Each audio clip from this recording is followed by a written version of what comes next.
Welcome to Oaks Field at Foxcroft Academy. Senior night here at Foxcroft Academy. Tonight's action versus the Foxcroft Academy Ponies and the Oak Hill Raiders. I'm Zach White, joined by Mark Callan. You are watching Eastern Maine Sports Media and Eastern Maine Sports Broadcasting for tonight's action. Mark, should be a good one. Excited to see what we have going on here. Late season now. Yeah, both teams, getting kind of tuned up. I mean, they're both going to play tonight hard. Kind of Oak Hill knows they're probably going to be in the 7th seed no matter what happens tonight. Foxcroft, on the other hand, though, probably needs a win because, with a loss and a Freeport win, they might still find themselves in second place. Getting top seed going into the playoffs is an important thing for Coach White and his team. Yeah, and we had the opportunity to talk to Coach White before the game and asked him some of those questions and, how he felt and how his group was getting prepared for this, later half of the season that we're in now, heading down the home stretch into playoffs. And he gave the Coach White answer, which is the best answer you can give.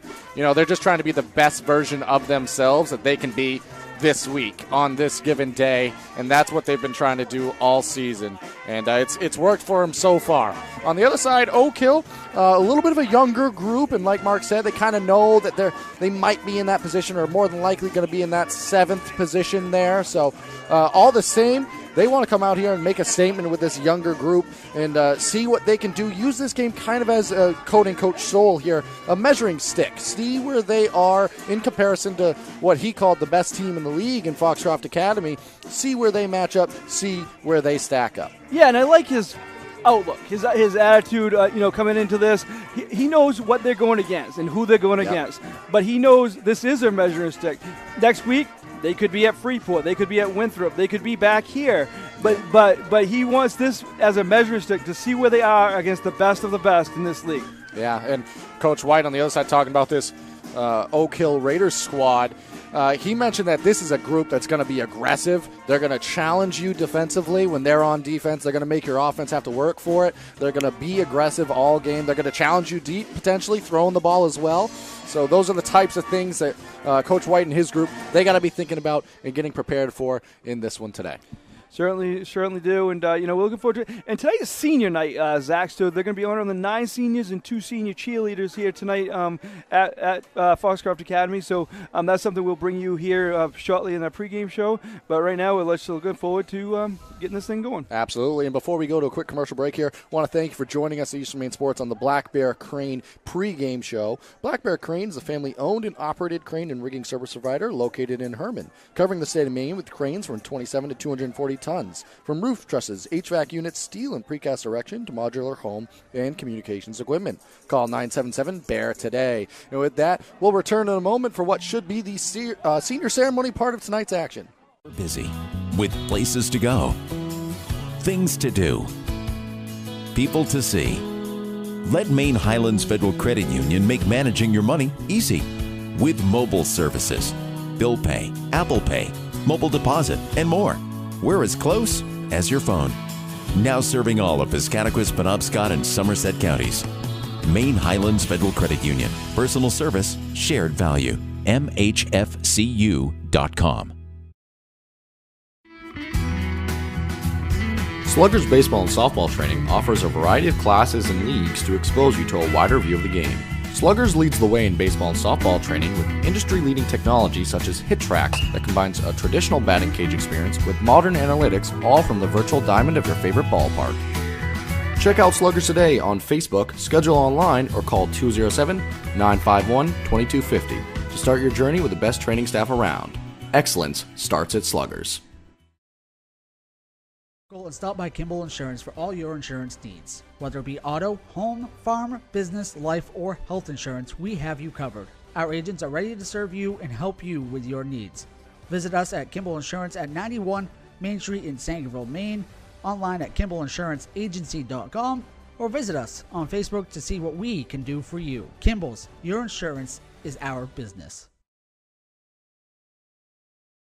To Rouse Garage in Dover Foxcroft to discover the difference between walking into a local dealership versus a big dealer that uses high-pressure tactics the second you drive onto the lot. From selling you a vehicle to servicing your vehicle, Rouse Garage will treat you like you are the only customer.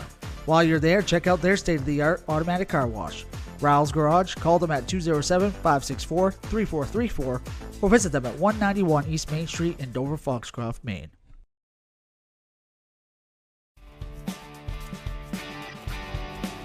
Ames Chiropractic Wellness Center is a practice that specializes in treating a variety of different conditions. We treat patients daily who suffer from chronic lower back and neck pain, headaches, repetitive stress disorders, work injuries, sports injuries, and more. Dr. Rick and our entire team at Ames Chiropractic are excited to welcome you to our brand new Bangor office located at 43 Longview Drive, right behind Olive Garden. Ames Chiropractic Wellness Center, helping you to naturally feel and be your very best. Brothers Meats is a family-owned and operated business located in Guilford, Maine. We operate a local retail meat market along with a slaughterhouse, smokehouse, and processing plants. Herring Brothers has all sorts of meats from already pre-cut all the way to cutting it right on the spot for you. Also, while you're there, don't forget to try their wicked good beef jerky that is made right in Guilford, Maine. Call them at 207-876-4395 or visit them at 346 Water Street Monday through Saturday from 8 a.m. to 4 p.m.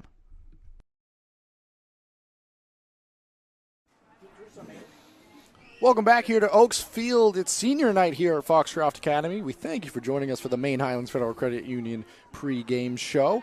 We're just awaiting what should be the senior ceremony in a few moments here. That'll happen around 6:50, and then the action will kick off around 7. So that's what we have going on tonight. Should be a fun one, should be exciting. We also, Mark, have a game going on tomorrow.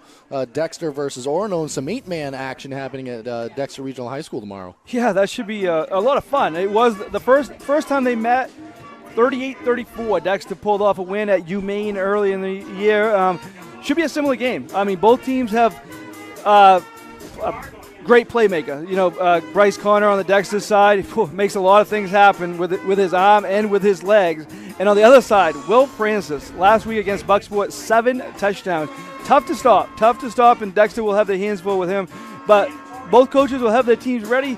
Experienced coach on one side, a rookie coach on the other, but both will have their team prepared going into that game tomorrow. And the winner of that game will go to the regional final against either Stearns or Mattinock. Stearns and Mattinock play tonight. We'll try to give you updates throughout the night on that one if we get them. Zach, playoff action around the state too. In Class A and D, they're still in the last week of the regular season. They have one extra week of the regular season. But in Class B, C, and the 2 8-man, the small and large conferences, they are in playoff mode. And again, and they're 1 week ahead in the 8-man league. So the winner of tomorrow goes to the regional final. Yeah, and it's all starting to pick up pretty quickly here, Mark. But for us here tonight, we have the final bit of regular season action. We will also have the game, next Friday here as well. That'll either be, it looks like, Madison or potentially this Oak Hill squad back here next Friday for some playoff action. Yeah, it looks like that's going to be one of the two matchups. If Foxcroft can lock down the number 1 spot, they'll most likely be hosting Madison, and if not, then could be Oak Hill or could be back here. So but if a lot of possibilities, but we promise we'll be there for whoever it is, and whatever the action may be, we'll be there. We'll be bringing it for you. That is next Friday, 1 week from today. Yes. One final note on the Dexter game: if you haven't had the opportunity to watch 8-man football, be prepared for a lot of action, and it's going to be a lot of fun. Players getting up and down the field. Definitely keep that one on the lookout. Subscribe to the YouTube page so you can get updates on all the action, all the games we have going on, as well as new content and additional content. Always looking for ways to improve and keep people engaged with the channel. And we thank all of you for supporting us throughout this regular season, and we're looking forward to it. Yeah, the game tomorrow, pregame should start around 12:45. And then, again, a playoff game next week. And if Foxcroft continues, we also have the semifinal game in 2 weeks from today. But also, we'll have within the next week or two, we should have a winter sports season come out, which will be a lot of basketball games. We're looking to have a wrestling meet this year, Zach. So awesome. Luis Ayala said he's going to help out with that and, get hopefully a game here this winter. So looking forward to that. And, again, plenty of basketball games. But right now we're in the middle of football season still. It's going to be a exciting one tonight. It is indeed. As the Ponies, they prepare to take the field, and we await the senior presentations. We'll hang around, kind of wait for those to begin. Like I said, after that, they'll get right into the starting lineups, the national anthem, and then we'll be ready for kickoff, and it should be a fun one, Mark. Yeah, hit on a couple of, players for Foxcroft. One that, Oak Hill's coach mentioned is One is Caden Crocker. He went to the game, saw the Ponies play Freeport last week, and he said he's as good as advertised, and he knew that from last year, from playing Foxcroft last year. So very positive talk about him. They got a lot of weapons, though. You got Ray Field at quarterback. You got Jaden Richard out there making plays. A lot of players. A lot of playmakers there. Absolutely, indeed. And just to run down the Oak Hill side real quickly before the presentations here, you've got Maverick Swan, Cooper Scott, Adam Hinckley, Hunter Drew, Caden Delano, just to name a few that we were told about by Coach Chad Stoll over there. I expect to see a lot from them as well. But with that, we're going to turn it over to Toby Nelson, and they're going to do the senior presentation for the football team and the cheerleaders as well. And your Foxcroft Academy Ponies. Foxcroft Academy and Oak Hill are proud members of the Class D Campbell Football Conference, and we value sportsmanship. We ask that you cheer positively for all the players, coaches, and officials involved in tonight's game, and enjoy high school football here at Oaks Field. Tonight is also senior night here at Oaks Field, as we honor our 9 senior football players and our 2 senior cheerleaders for their accomplishments and contributions to our Foxcroft Academy athletic programs. Coaches White and Coach Harmon, they have roses for our seniors, and in turn we ask that the seniors give those roses to their loved ones and have pictures taken on the field. We thank our seniors for all they have done for our football and cheer teams over the last 4 years. Introducing our 2 senior cheerleaders. Our first cheerleader is Alana Hawks, her mom Kimberly, and her stepdad Randy.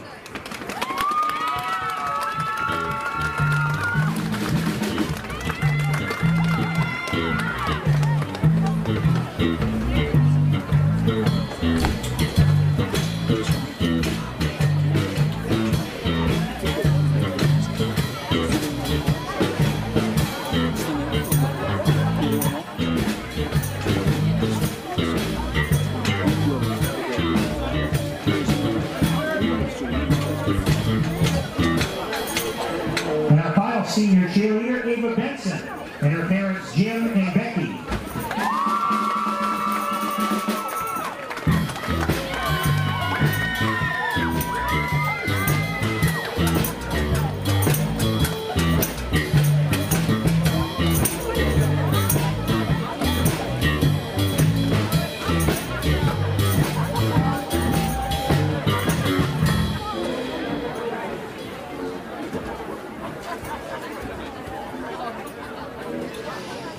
Senior football players, one of them captain number 2 Caden Crocker, his mother Amber, father Nick, along with Candy and all of his siblings.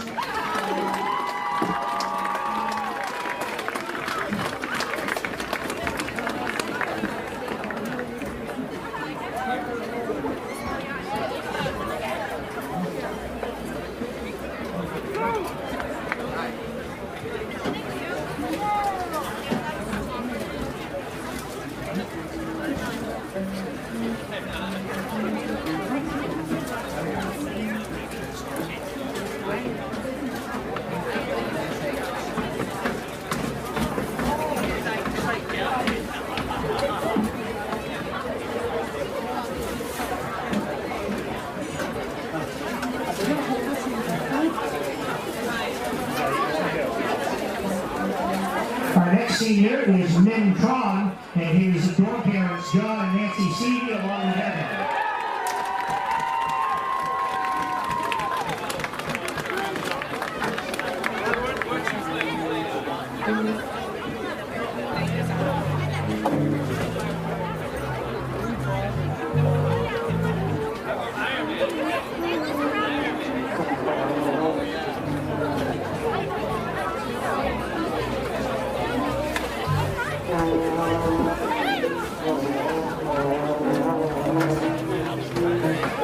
Senior captain Cameron Chase, his parents Chip and Jamie, along with his sister Cheryl.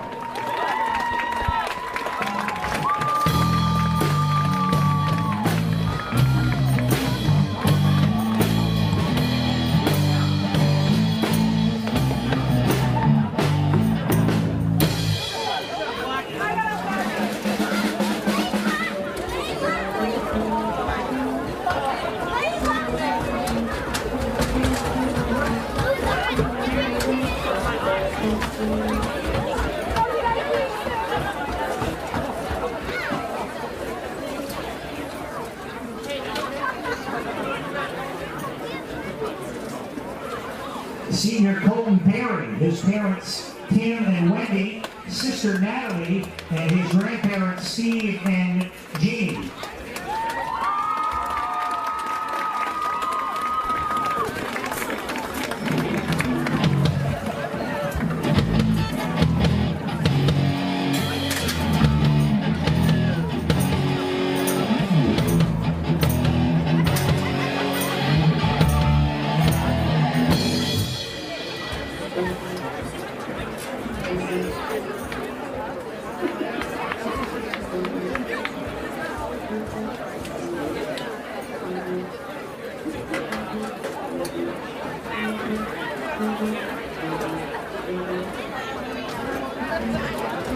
Senior Douglas Rowe, his mother Mystery, and his father Robert.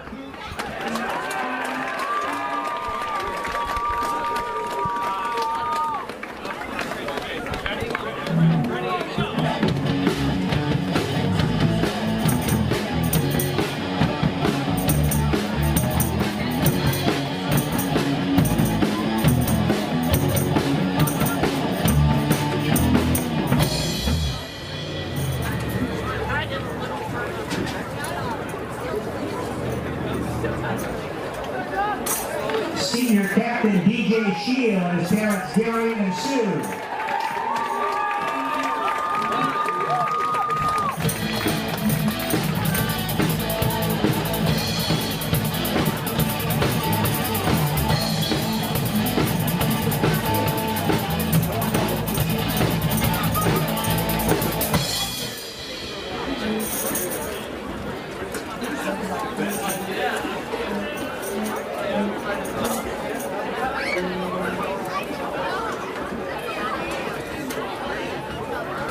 Senior Braden Rogers, his mother Amy Bryant along with Craig, father Luke Rogers along with Mandy, and all of his siblings.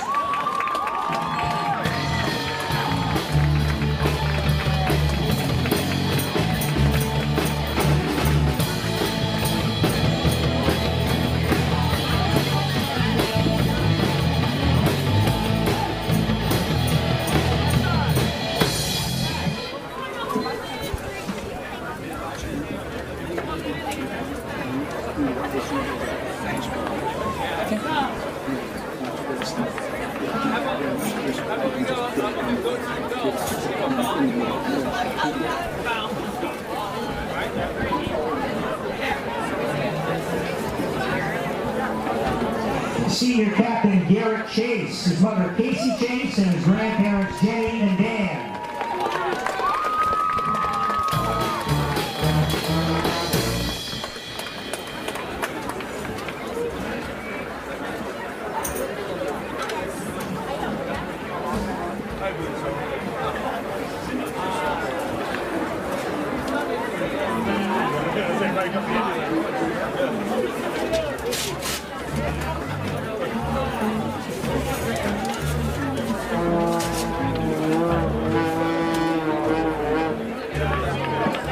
And our final senior, Levi Strout, his parents Rick and Julie, along with all of his siblings.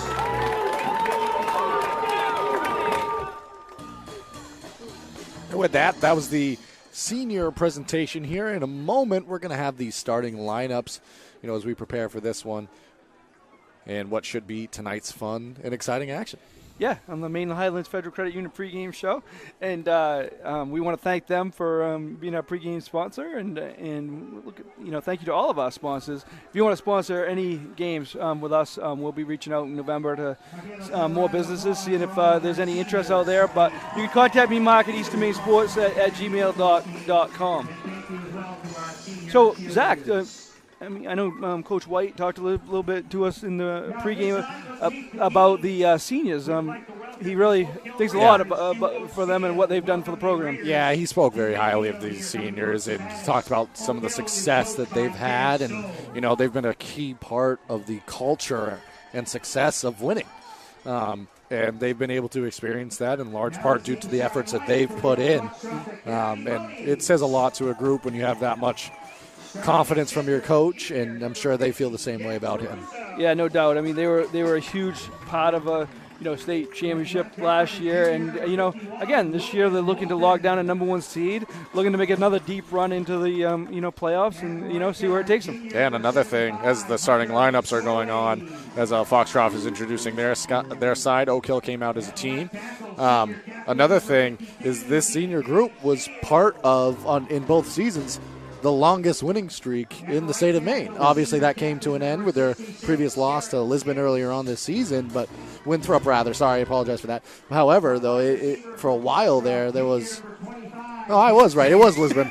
Mark made me double check myself, and I was like, I'm pretty sure I'm right. Anyways, point being, they were still part of that winning streak and that culture of winning, and it's going to create a lot of success and confidence in these young men moving forward. Yeah, and next week everybody starts at 0-0. Exactly. As great as they've been. Everybody starts 0-0 next week, and that's where the real fun starts for these seniors. They know what it's all about. They went through this last year. Next week they'll be heavily favored, but they won't look past the opponent. And then in 2 weeks, if they can get by next week, they're going to face a tough opponent to try to get to the state championship game. Yeah, but tonight they got to deal with a young and aggressive Oak Hill squad that's looking to kind of spoil that senior night. They got a tall task ahead of them, but with their coaching squad and their unit, they can definitely get the job done. With that, we're going to send it over to the national anthem and rejoin you for the game after that.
Well done by the Foxcroft Academy Band there, as we have now had senior night, starting lineups, national anthem. Only thing left, kickoff and coin toss. So should be a good one. Do want to mention kind of the conditions out on the field. Mark and I were down there earlier. Can see some flags out there now. Virtually no wind. So wind's not really an issue. It appears to be a clear night. It's late October in Maine, so it gets dark a little bit earlier, but skies appear to be clear. Temperature high 30s, a little bit cooler than what we've been experiencing. We've been spoiled these past couple days, but temperatures dropping a little bit. Expect it to stay high to mid 30s by the time this one rounds out tonight. This is more normal. Yes. I mean, what we had the last week was not, but we liked it. Yeah, a little bit of some shell shock. Yeah. So I think we're getting more warm stuff coming week, but we'll take it. We do want to mention some other stuff going on for other kind of local teams, other sports. The Foxcroft Field Hockey team plays a semifinal game tomorrow at noontime at Derigo. So they play them. As we mentioned, we'll be over not very far from here at Dexter tomorrow for a semifinal football game. Their field hockey team's actually playing MCI in a semifinal game down in Messalonskee tomorrow morning at 10. So they're still in action. So a couple of things going on for these local teams still in action. I do want to mention MCI. I believe they're the only team, at least the only team in the north I know of. I'm not sure about the south, that still has a field hockey, girls soccer, boys soccer, and football team still playing. So they get all 4 still playing right now. That's quite impressive. Yeah, and we're getting kind of late October, so it's not easy to have all 4. All of them, that could be in jeopardy, obviously, this weekend. The football team plays tonight, and all 3 of the other teams play tomorrow. But very impressive for them. So just some action going on for other local teams right now. Nokomis is actually field hockey team's actually in a semifinal game tomorrow, and their football team is also it is in a quarterfinal game tomorrow. So. Yeah. And the coin toss just occurred, and it seemed the Ponies won the toss. They deferred to the second half. So it looks like the Ponies are going to be kicking this one off to start. Both sides run towards their respective benches and getting pumped up and excited, as are we in the booth. We certainly are. This is the last regular season game of the season, and we are looking forward to this. And we'll be in playoffs starting tomorrow and then next Friday. Yeah, and just to kind of put a bow on the previous thing that Mark was just touching on, if you want to stay up to date with all the scores or scheduling, updates, things of that nature, regardless of the sport for this fall season that's quickly wrapping up, go on over to easternmainsports.com or any of the social pages as well, Eastern Maine Sports, Eastern Maine Sports Media, and you'll be able to find all that information there as well. We also invite you to subscribe to the YouTube page, completely free. All you need is an account. You can subscribe, stay up to date with all game updates and scheduling as they come out for us, as well as future content that we have planned. And we appreciate you joining us here tonight as Marsters prepares to kick this one away. Should be a good one. Yeah, we talk about his kicking pretty Rightfully much every so. broadcast, but he puts him in good positions. Usually every game. I mean, not only with he kicked a field goal last week, but he not only with that, but also with his kickoffs. Yeah, absolutely, Marsters. And I've been very impressed with him this year as he kicks this one away to get the night started. It's going to be possibly returnable. They're going to let that one bounce into the end zone.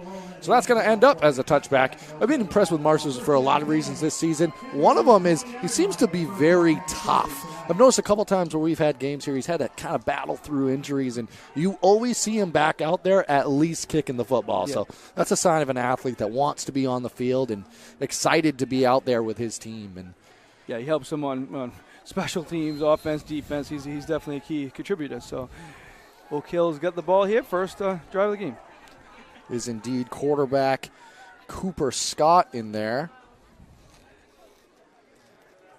Handoff inside. Slew of tacklers. Hannah Drew with a carry, junior. Good job by Drew there. Slew of tacklers, and that's one thing about this Ponies interior on that defensive line. It's solid. DJ Shield, we've seen him make some big plays here this year. Really, you could go down the list. That defensive line has been very impressive. Scott out of shotgun. Handoff. Swallowed up again. Looks like that one didn't get him much. Not sure if he made it back to the line. Did Swan. It was a good play by Finn Holmes to, get there, make the initial play, and good gang tackling by the Ponies. It's going to bring up a long third down, 3rd and 7. Big third down early coming up. Yeah, you want to get the first down at least and try to keep the powerful Foxcroft offense off the field as long as possible. Scott out of shotgun. Little misdirection, handoff to the backside. Not quite enough for the first down, it looked like there, as Adam Hinckley took that one on. Kind of a misdirection play there, Mark. Yeah. So they're probably going to punt this away, I think. It's 4th and short, though, so we'll see what they do here early on. Maybe late in a season, like we were talking about earlier, Coach Stoll kind of knows where they might be at next week. Maybe this is a situation where you try to push the limits, and it doesn't look like they're going to. No. We were trying to talk them into it, Mark, but, making the why. That's why we're up here in the booth and not down there coaching. This return game of the Ponies, very dangerous. Is that one kicked, going to take a bounce? It's going to end up right about midfield. And with that, we're going to send it to a quick commercial break and rejoin you for the Ponies Drive. You're watching high school football with Eastern Maine Sports. And stop by Kimball Insurance for all your insurance needs. Whether it be auto, home, farm, business, life, or health insurance, we have you covered. Our agents are ready to serve you and help you with your needs. Visit us at Kimball Insurance at 91 Main Street in Sangerville, Maine, online at KimballInsuranceAgency.com, or visit us on Facebook to see what we can do for you. Kimball's, your insurance is our business. Welcome back here as the Ponies get prepared to start their drive here. Early 3-and-out force by their defense has them just about midfield. Rayfield early handoff inside. Good job by the Raiders. All over that. Chase not brought down, though. But nonetheless, looks like he might have lost a yard there. Didn't quite make it back to the line of scrimmage. Good early stand by this Oak Hill defense. Yeah, that's what one of the things Coach White, mentioned to us. They're definitely not going to be intimidated by, No. They're very young, though, the Raiders. They're young, but that kind of makes them more aggressive in a way, and that's one of the things Coach Danny White was talking to us about before the game. He expected a lot of energy and fire out of Oak Hill on the defensive side of things tonight. Rayfield throws that one to Crocker. Oh, nice. Nice job securing the catch. That was a good pop there. Trying to make out who made initial contact. But nonetheless, great catch by Crocker, able to secure that. I think it was Dillman that had the stick. So the first down of the game goes to the Ponies. Nice connection there, Rayfield and Crocker. We expect to hear that again. Yeah, that's a connection that's been doing a lot of good for this Pony squad. As Marsters takes the handoff on the other side. We've got a flag in the backfield, but Marsters, he's running. He's going to get to the end zone. There is a flag on the play. Where that flag was thrown, I would believe this is going to bring it back. Yeah, it's going to be a hold against the offense there. Definitely not something the Ponies won here early in the game. Good job by Masters, but that hole was open for a reason. That's a big early penalty. Brings back the nice Marsters run there. It's a worse feeling for a running back, but it happens. He might have known, on his way in. You have to keep running just in case. But yeah, sometimes there's a reason why those holes are so big, but I will say that the Ponies have done a much better job. They had some early season struggles in terms of dealing with penalties, and they've really, as the years progressed, done a good job of trying to eliminate those self-inflicted wounds or mistakes.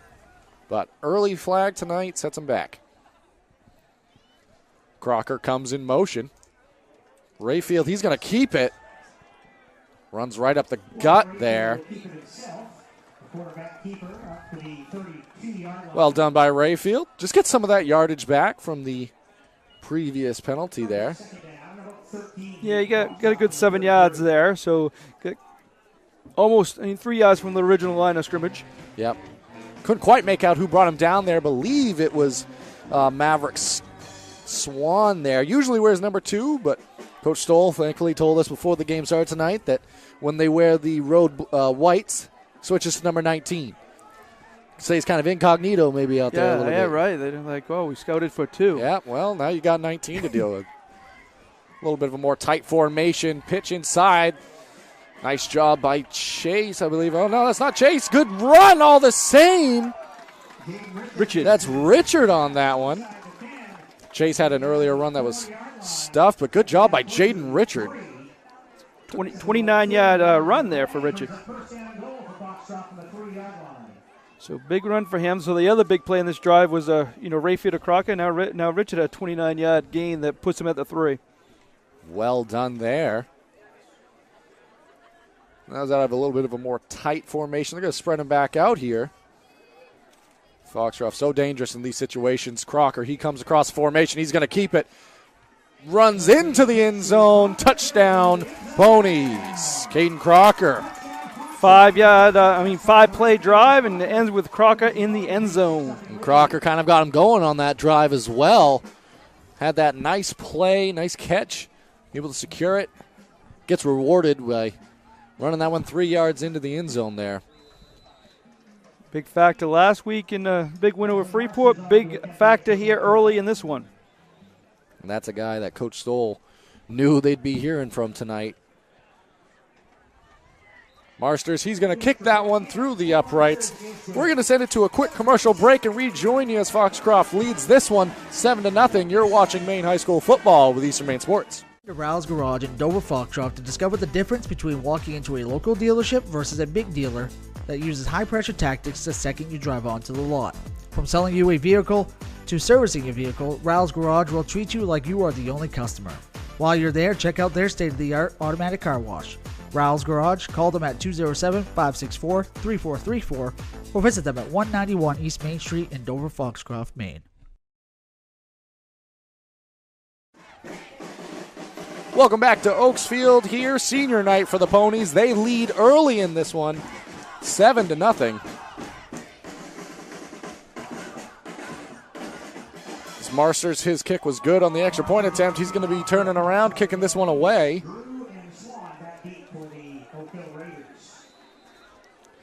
So Foxcroft battled through, a self-inflicted wound there, comes back. I believe it was 2 plays following the penalty, ends up in a score.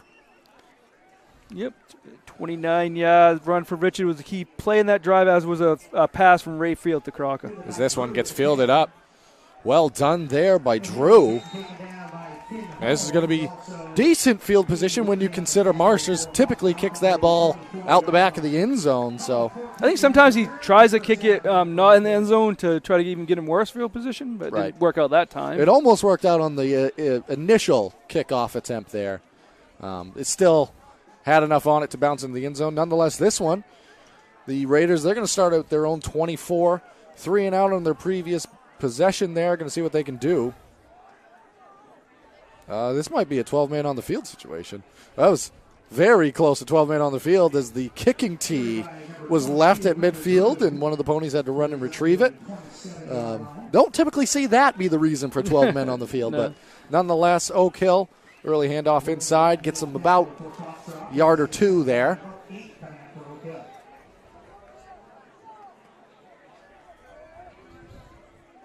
So Oak Hill went 3 and out on their first possession. Did some nice things there. They got some yardage out of it. See what they can do. Their second shot at the offense tonight. Motion man swing pass out of the backfield. Read very well there on the far side by the Ponies. Hinkley with the run. Going to give him a run there. It was a backwards lateral there. pass. Yeah. I think a few guys there for the Ponies able to swallow that one up. Read very well, stayed home. DJ Shield, he's always in the action, and he was in that play also. Yep.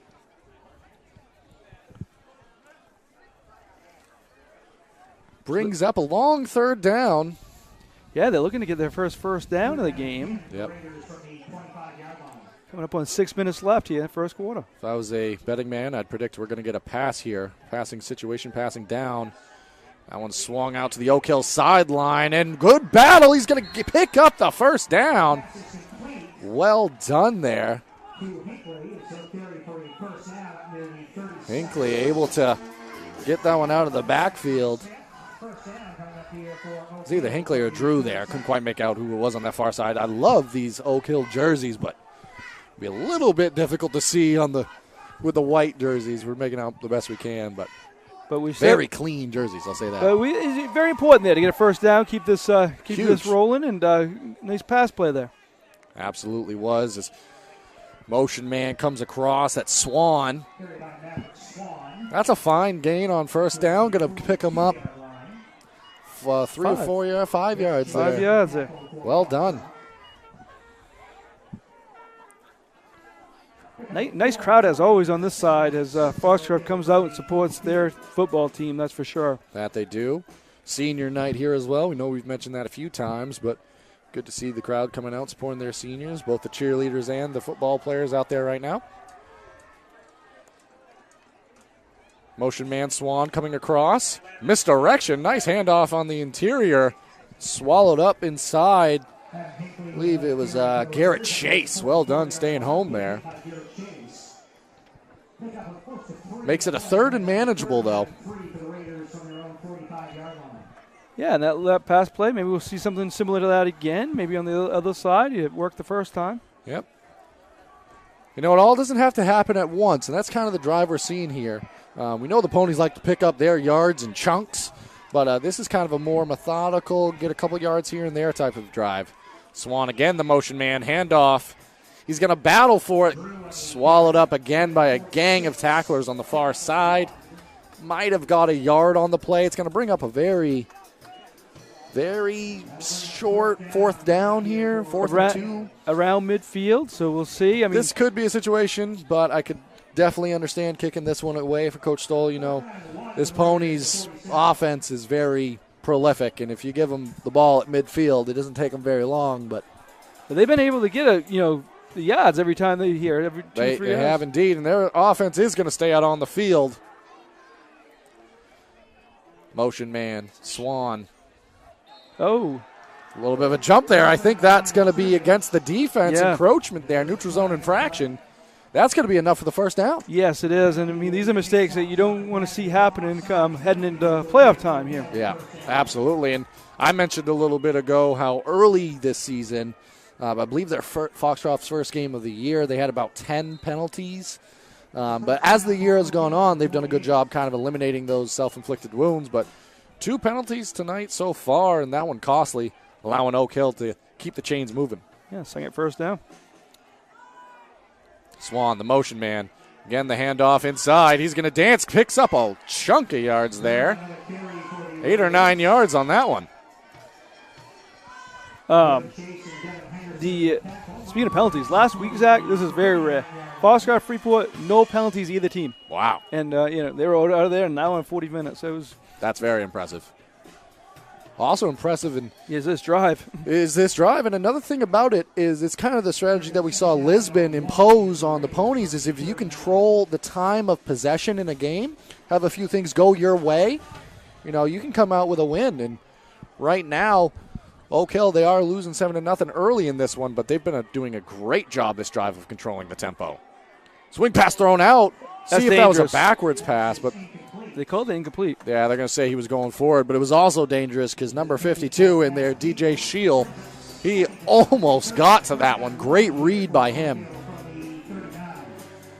Still brings up a very manageable third, and we'll call it a yard. Could be even less than that. The reason I call that dangerous is because that was almost a lateral, and that ball would have been a live ball, and anybody could pick that up, and Foxcroft could go the other way. But they call it incomplete, though, So no harm, no foul on that one. It wasn't good. It didn't look like it was going to be a turnover either way, but it would have been a loss of yards. Yeah. So Oak Hill able to avoid that. They've been having success with Swan coming across as the jet sweeps here as he's going to come again. Ooh, interesting. A little bit of some misdirection going on here. Good run there. Hard run. Able to pick up the first down as Drew lowers the shoulder and moves the chains again. Yeah, Drew's had a big drive. He had a gain of 9, a gain of 4, and another first down. That's the third first down for the Raiders. After going 3 and out on their opening possession here, this has been a methodical, hard-nosed drive, and it's got them into the Ponies' territory here.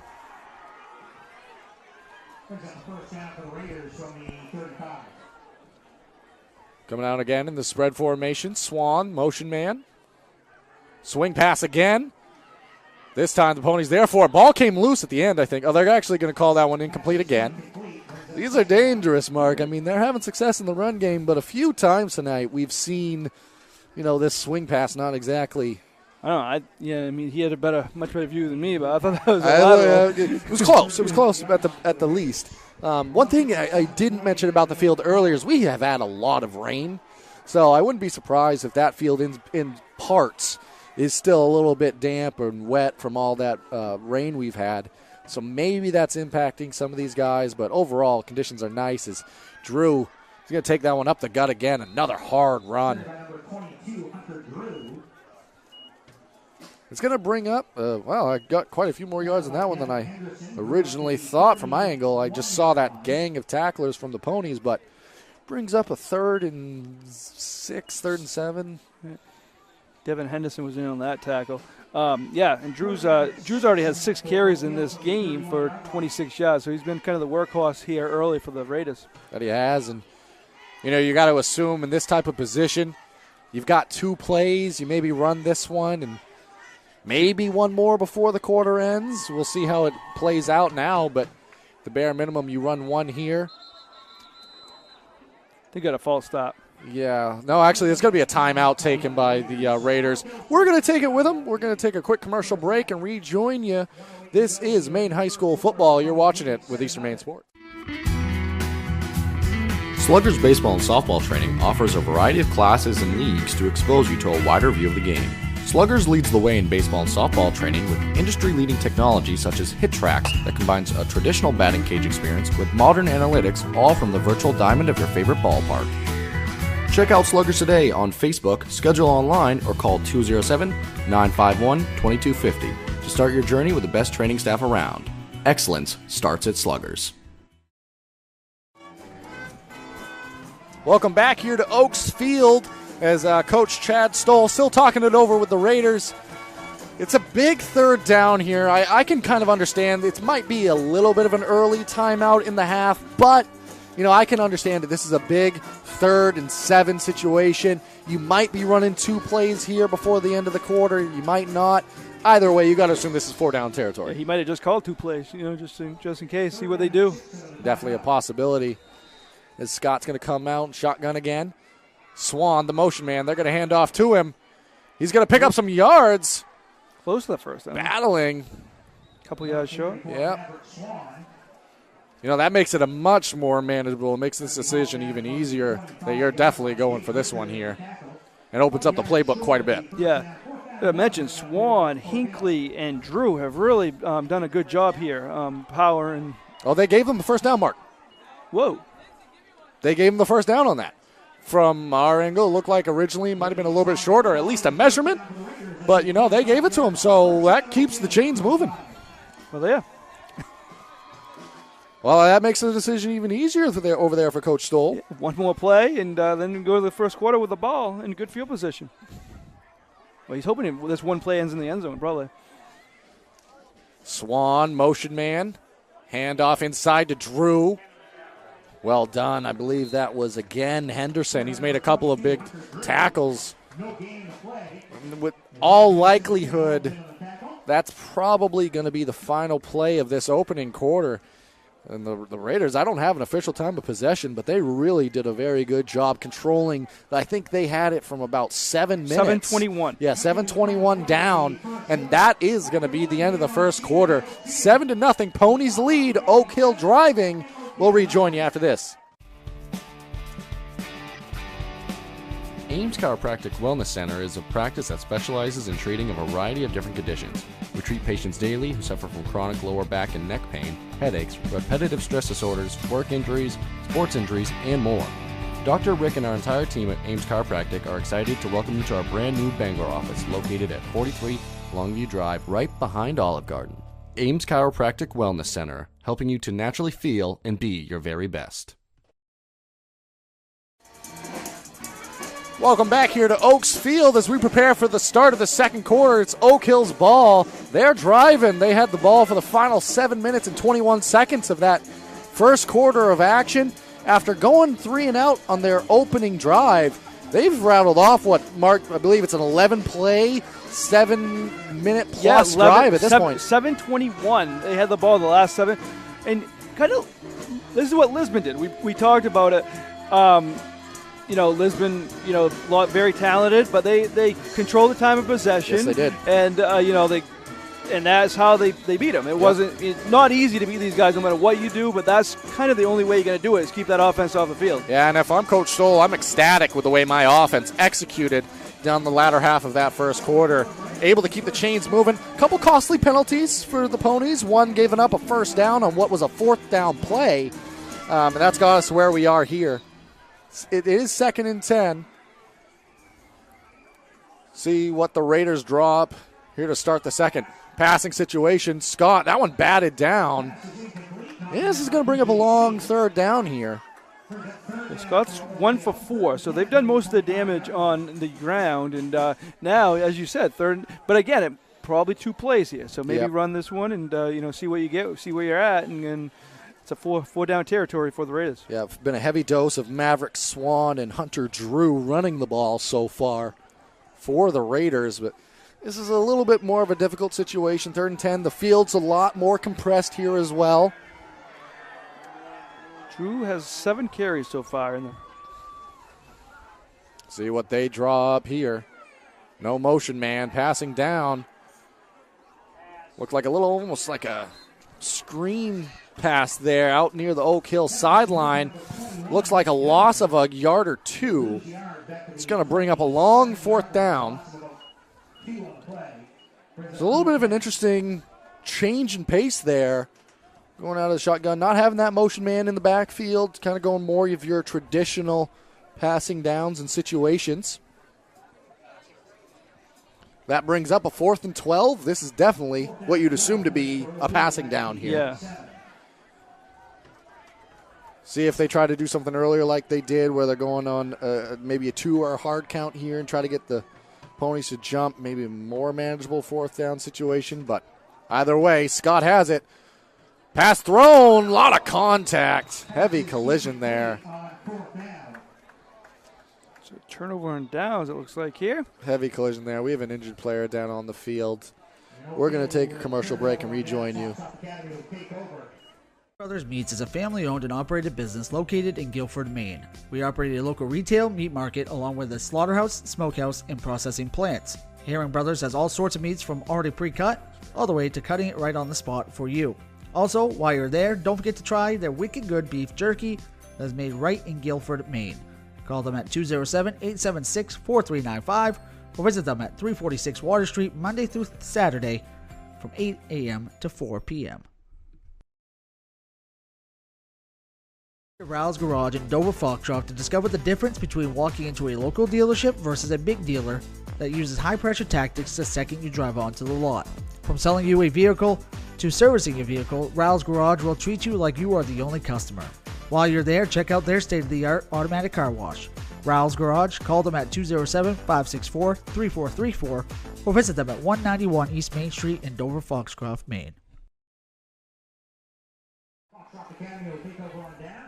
Foxcroft takes over, as I believe the injured player there on the Oak Hill side was Dillman. I believe it was Nate Dillman.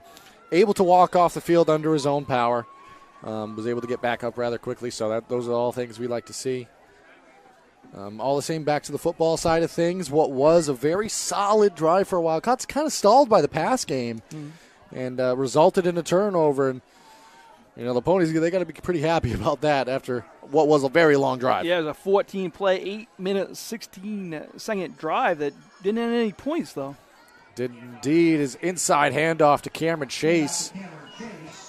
Not much in the way of a gain there, as this Ponies offense has been, I say sidelined. A lot of these players play both ways, so I'm sure they're still, you know, in the flow of the game here. But offensively, they've been on their sideline for 8 minutes plus at this point. Yeah, the only drive they had was very successful, but it was They'll take that. They'll take that. Yeah. But and they stopped once Oak Hill got in scoring territory. The Foxcroft defense stepped up. Rayfield passing situation here, steps up in the pocket, going deep. Has Richard. Richard makes a move, makes a man miss. He's got a blocker with him. Has a chance to go all the way. He's into the end zone. Jaden Richard. 73-yard touchdown there. Rayfield to Richard. That's how you do it. And, you know, Mark, we can talk all about time of possession, but when you can just score in 2 plays after you get the ball, time of possession doesn't really matter quite as much. No. It's and a big play Ponies is what they are, and they came through again there. Marsters, he's going to prepare to kick this one away for the extra point.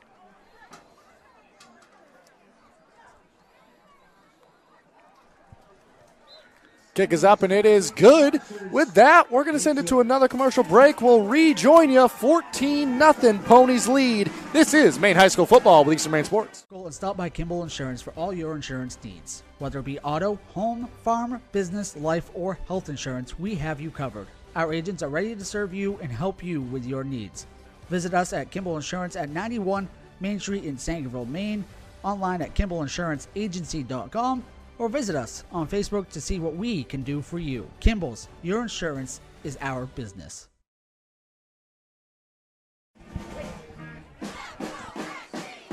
Welcome back here to Oaks Field, senior night here, and some seniors really making some plays out here tonight. Crocker, he has a touchdown. Jaden Richard, he just got a touchdown. We're seeing a lot of positive things. Jaden Richard, not a senior, but you know what I mean. Great things out of them. 73-yard connection there, Rayfield to Richard on that score. And Mark, like we were talking about a moment ago, time of possession is great, but when you can score after you get the ball back, I think they have a total of 7 offensive plays so far this game, if that, and 14 points on the board. Yeah, you can score that quick. It really doesn't matter about time of possession. Really doesn't. But going forward, it may. Right. And that's what, kind of got to, look at too, and they got to kind of. Yeah. Coach White's going to be looking at, well, we got to stop them, a little bit better. If Oak Hill caps off their previous drive, gets into the end zone, this is all hypothetical at this point. It is a little bit of a different tune. And if they can march down the field here and have another long drive, what could be interesting is Foxcroft does receive the second half kickoff. So if we start to get into time of possession related things, it's interesting to see how this is going to play off. But with the drive they just had, it needs to be mentioned. Right. And it's play-wise, it's 17 plays for Oak Hill and 6 for the Ponies. Yep. So, but 2 scores out of those 6 plays. It's a decent average there. Handoff inside. I believe that was Drew. Another gang of tacklers on the interior of this Ponies defense. Might have been a maybe between-quarter conversation between Coach White and this defense. Fired them up a little bit. Because so far in this second quarter, they've been pretty solid defensively. Yeah, definitely. Got to step it up a little bit, and that's what they're doing now. I think they gained 1 yard on the play. Scott on a shotgun again. Motion man Swan. Handoff to him. He got initially maybe caught up by, I think, Chase, or Garrett Chase there in the backfield, and then well done there by, it was Cameron Chase able to come in and finish that play off. Got back to the line of scrimmage, it looks like. Going to bring up another third down here. And you talked about the change. Definitely looks like a different intensity right now from the Ponies defense. Absolutely does. More back to what how they started this one tonight is the first possession of the game for the Oak Hill Raiders went 3 and out. And now backed up their own field position, long third down here. See if they can get back to some of the tempo and success they were having there in that first quarter. Scott, pass here, thrown across the middle. It's caught by Swan. Swallowed up by, I think it was Richard there on that. He got some yards, just not quite enough there. They're going to say it was Cameron Chase that brought him down as the tackler. The punting unit seems to be coming out onto the field. Back to return is going to be Caden Crocker and Marsters. So they had that nice 14-play drive, but their other 2 drives have been 3 and out. So. Yeah. Formation for the Raiders, Caden Crocker and Kensley Marsters, that beat for Foxcroft Academy. Kick is away. It's going to go to Marsters. He's going to have some room to return it. He's got room on his sideline. He's got a few blockers. Able to get pushed out of bounds there by Drew. That looks like a 28-yard punt return there. That'll do for the Ponies and their offense as they get prepared to head back on this one as Marsters. Is he trying out for backup quarterback there? Did you see that play? What happened was that's Oak Hill's football that he just returned, and he was returning it to them. Threw that ball from his sideline over the heads of everybody on the Oak Hill sideline. So he's got quite the cannon and the leg, I suppose. Yeah. Well done there. It's the Ponies back on offense here. Rayfield coming off a 73-yard touchdown pass. Handoff inside Finn Holmes. He's got some room. Makes a man miss. He's going to get into the end zone. Finn Holmes. 28-yard touchdown score. All it took this play, or this drive, was one play, I should say. Well done by Holmes there. So, Finn Holmes is a freshman. That's going to be nice for the Ponies to lean on the next couple of years there. They got a few freshmen. Lucas Sands also does quite a bit for this team. Marster's extra point attempt up and good. With that, it's 21-0. Ponies lead in this one. 7:55 remaining in the first half of action. You are watching Maine High School football with Eastern Maine Sports. Brothers Meats is a family-owned and operated business located in Guilford, Maine. We operate a local retail meat market along with a slaughterhouse, smokehouse, and processing plants. Herring Brothers has all sorts of meats from already pre-cut all the way to cutting it right on the spot for you. Also, while you're there, don't forget to try their wicked good beef jerky that is made right in Guilford, Maine. Call them at 207-876-4395 or visit them at 346 Water Street Monday through Saturday from 8 a.m. to 4 p.m.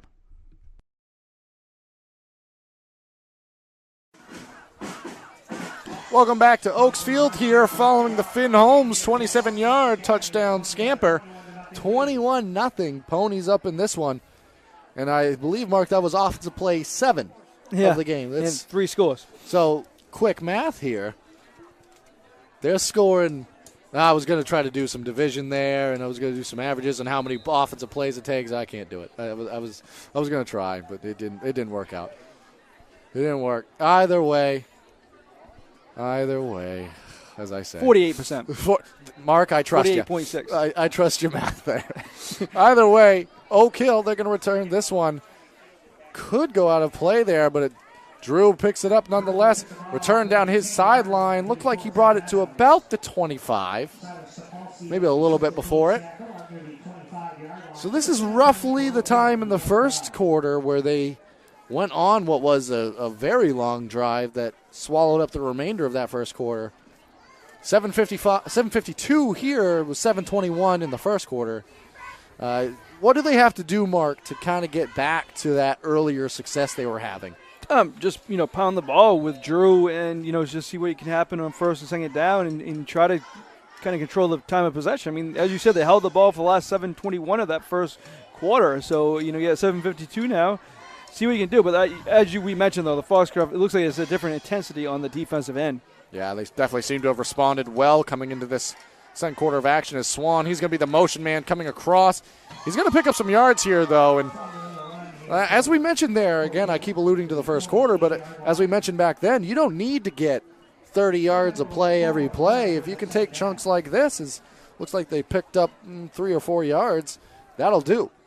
They certainly will, and as that will run the clock down. And it's important to get this first down. Don't get 3 and out on 2 of their drives. They've been 3 and out, and got to keep the chains moving and keep the clock moving.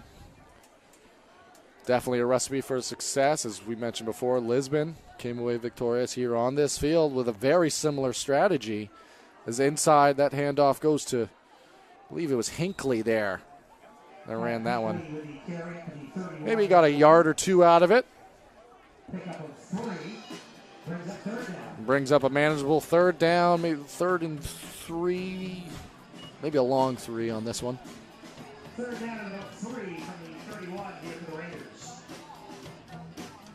One thing I'm very impressed with on the Pony side defensively, especially this quarter, has been the amount of players getting to the ball and really doing a good job of tackling as a unit, as opposed to some of these just one-on-one tackles, and making sure that Oak Hill, as they were doing great in that first quarter, aren't able to battle as easily for these extra yards.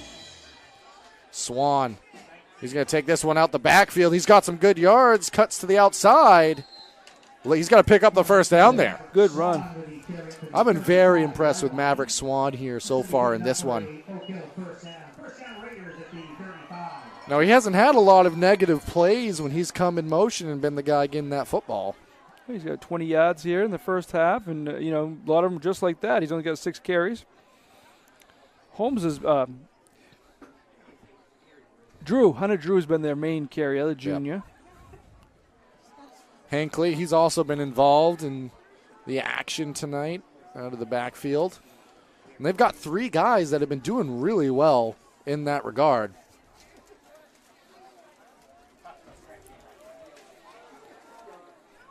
Scott, quarterback. Swan, the motion man here. Kind of another misdirection play, and they're going to get some more yards out of it. Chance and opportunity here. Nice run there. Trying to make out who that was on the far side there, as we mentioned a few names, and just what a run there on the misdirection. Kind of fooled me. I lost the ball carrier for a second. That might have been Dillman. Hard to tell again with the white jerseys, doing the best we can, but I think it was Dillman, and he went down earlier with an injury. So it appears he's back out there, which is great to see. As Swan, he's going to take that handoff. That time gets about back to the line of scrimmage, but Mark, I don't have this officially, but I think that previous play was the longest from scrimmage we've seen out of Oak Hill tonight. Yeah, it was around 17 yards, and that's the longest before that was 9 yards. So kind of a tale of what type of drive are you going to get out of the Oak Hill Raiders here. This seems to be much more methodical. We're just going to continue to run the football. We're not going to look at the scoreboard and try to get in too many passing situations here. As that one, nothing doing. Well done there by the interior of this Ponies defensive line.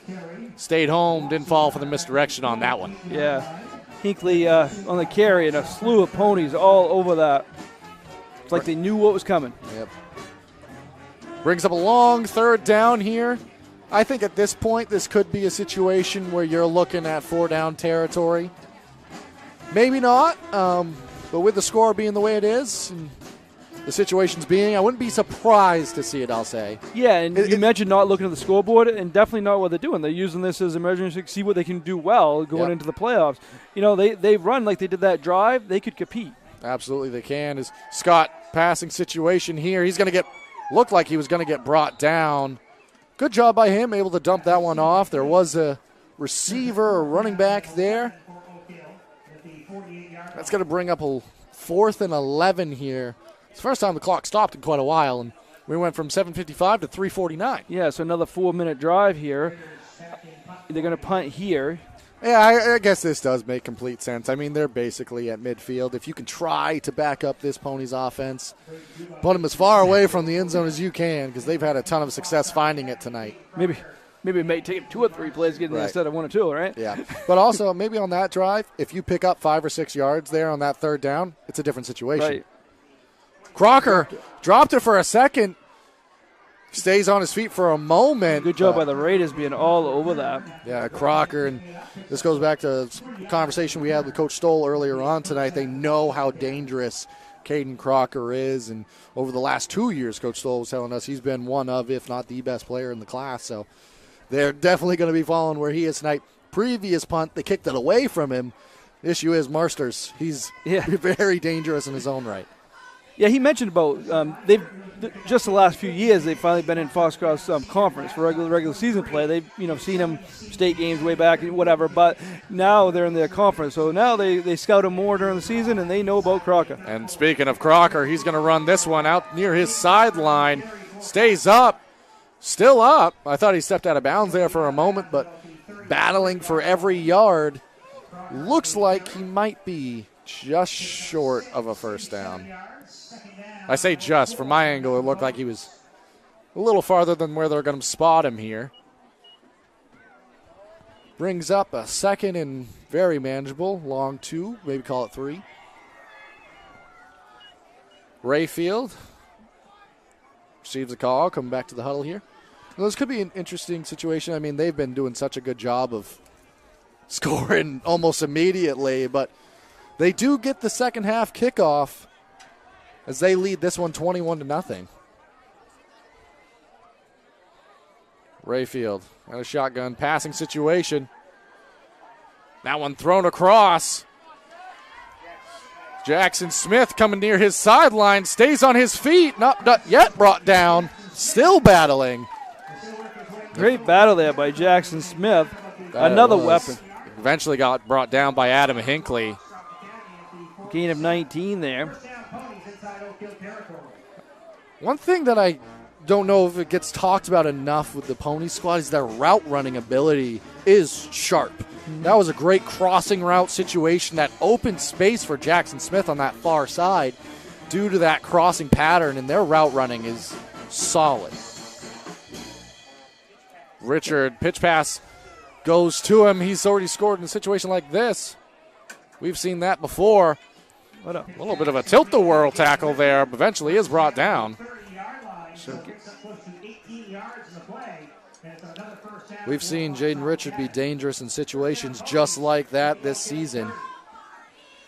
Had a very nice run out of the same exact set that got him all the way down to the 3-yard line for their first touchdown tonight that Caden Crocker then capitalized on to score. Wyatt Rayfield quietly 4 for 430 yards here tonight. It is amazing that, in fact, it is a quiet, but he was very loud with the 73-yard bomb that really added to this first half of action for him and those 130 yards we're seeing. Handoff inside. I believe that's Chase there. Brought down again the tackle by Hinckley. Doing a good job of controlling the edges here is Hinckley. 2nd and 7. This is where Finn Holmes scored earlier on for their previous touchdown. Yeah, just the balance they have. They 5 different ball carriers, 3 different guys have caught passes, and then you got Rayfield doing his thing with his arm. So offensively, and it's one of the reasons you need to control the time of possession to have a chance against these guys. There. That one is kind of a taste of your own medicine, as Oak Hill very similarly did something like that on a previous possession they had tonight. Actually, that one resulted in a first down, but that's going to be a neutral zone infraction, offside penalty. It's nice to see that get sprinkled in, too, because as you get into the playoffs, you need to sprinkle in counts such as that to try to, get yourself in advantageous situations. 1:44 remaining here in this first half of action. Ponies driving. This has definitely been one of their longer drives so far tonight.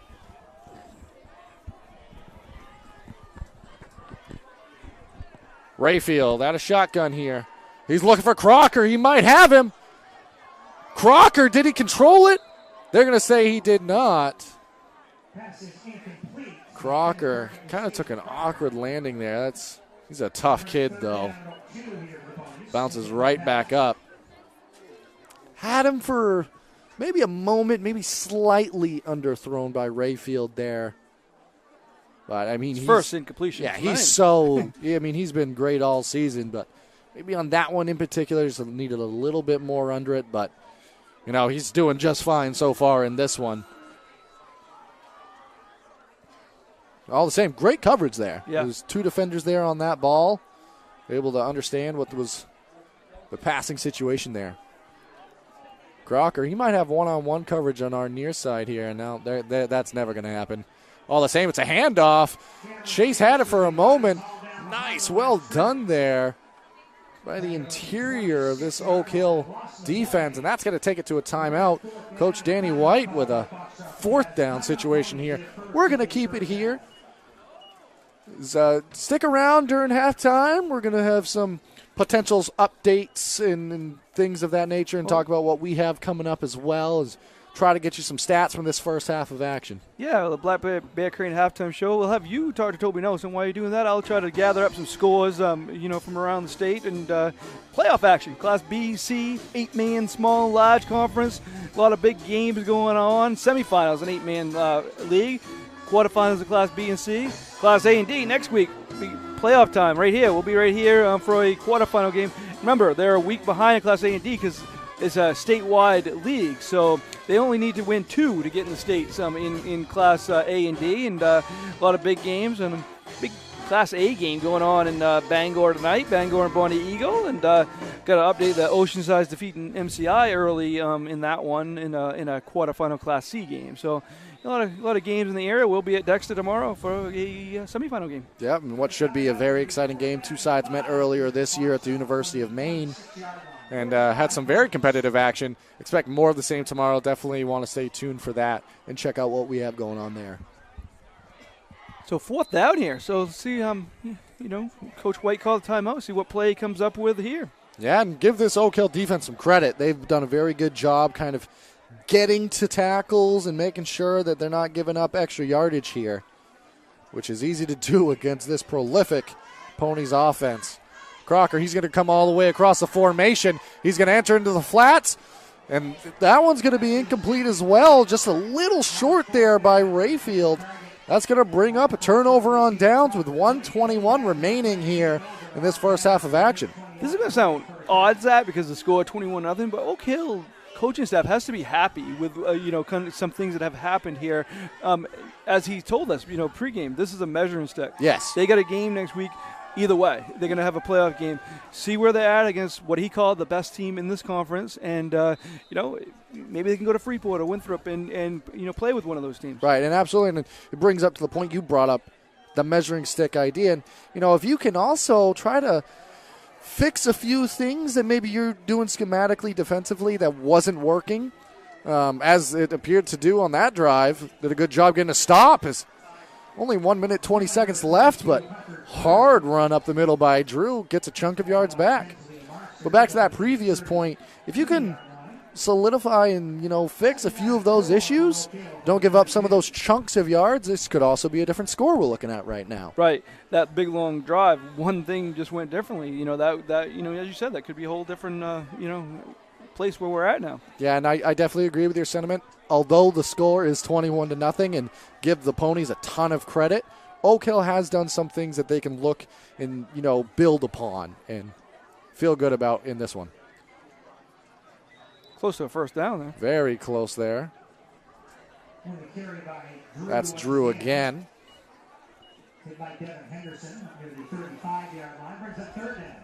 So with 25 seconds in the clock remaining here in this first half of action. Don't know if I didn't quite catch the original clock here, so I don't know if they're going to have to run one more play or if.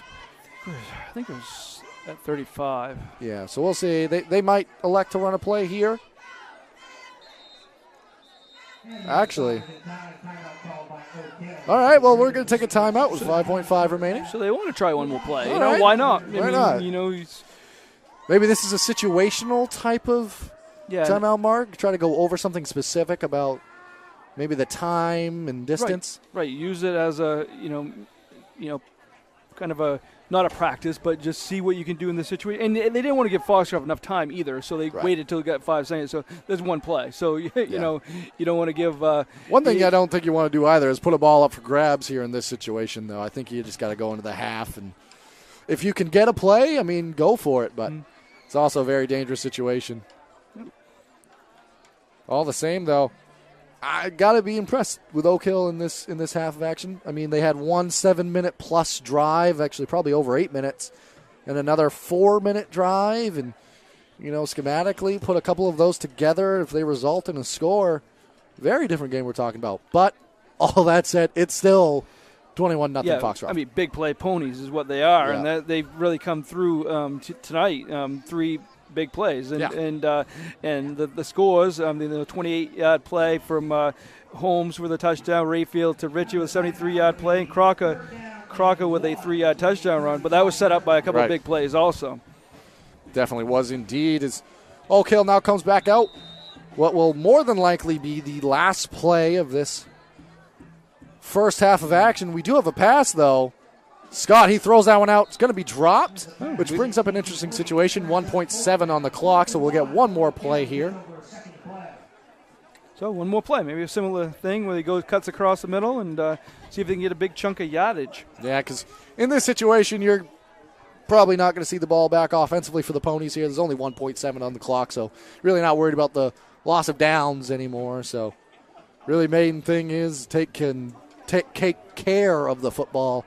Keep control and try not to let up a crushing, turnover here. But I like that, though. I like what they were trying right there, and all things considered, the pass was right there. Yeah, it was good. Good pass by Scott. 1.7 on the clock. Scott, he's going to throw that one deep. Throws it up for grabs, though. Marsters, he came away with it. Well done. It looks like it was Swan over there, able to prevent any type of return. That's going to do it for the first half of action. Ponies 21 lead. They lead 21-0 here over the Oak Hill Raiders. Stick around. Join us for the Black Bear Crane halftime show. You're watching Maine High School football with Eastern Maine Sports. Sluggers baseball and softball training offers a variety of classes and leagues to expose you to a wider view of the game. Sluggers leads the way in baseball and softball training with industry-leading technology such as HitTrax that combines a traditional batting cage experience with modern analytics, all from the virtual diamond of your favorite ballpark. Check out Sluggers today on Facebook, schedule online, or call 207-951-2250 to start your journey with the best training staff around. Excellence starts at Sluggers. To Rouse Garage in Dover Foxcroft to discover the difference between walking into a local dealership versus a big dealer that uses high-pressure tactics the second you drive onto the lot. From selling you a vehicle to servicing your vehicle, Rouse Garage will treat you like you are the only customer. While you're there, check out their state-of-the-art automatic car wash. Rouse Garage, call them at 207-564-3434 or visit them at 191 East Main Street in Dover Foxcroft, Maine. Go and stop by Kimball Insurance for all your insurance needs. Whether it be auto, home, farm, business, life, or health insurance, we have you covered. Our agents are ready to serve you and help you with your needs. Visit us at Kimball Insurance at 91 Main Street in Sangerville, Maine, online at KimballInsuranceAgency.com, or visit us on Facebook to see what we can do for you. Kimball's, your insurance is our business. I'm not at you, Maine, anymore, but welcome back here at the Black Bear Crane halftime show. I'm joined by Toby Nelson, who's, you wear a lot of hats here. But tonight you're also the public address announcer here, so I appreciate you taking the time to, continue talking, because you definitely don't do enough of that during the game, right? I mean, you're always – you do such a good job of keeping up with the action. You keep us honest over here as well, which we definitely appreciate. Well, we try. I know you're working, with Mark, so we need to give you as much help as you can get here. I'm just kidding. No, it's a lot of fun. We have a good time here in the booth on Friday nights, and you guys have been an integral part of that over the course of the last couple of seasons, and we appreciate you guys being here. So a lot of fun up here, and you know what? Where else do you want to spend a Friday night here in Maine? I can't think of a better place. But one of the hats you do wear as well is head basketball coach here for the men's program, and you guys have seen what I consider to be a very distinct uptick, and you guys have made some serious progress over these last couple seasons, and I think that you have the program headed in the right direction. What do you expect? I mean, this is one of the first basketball conversations I've been able to have this year, but coming into the upcoming basketball season, what are your thoughts? Your unit, the league, what is some of your preliminary thoughts headed in? Well, I think we've talked about it a lot, Zach, especially last year, that, we play in Class B and we play in the Big East Conference. And even our non-conference games, our two non-conference teams that we play are going to be Central and Dexter. And those are two good Class C schools. So, if we take a night, and I tell the kids this all the time, if we take a night off, we lose.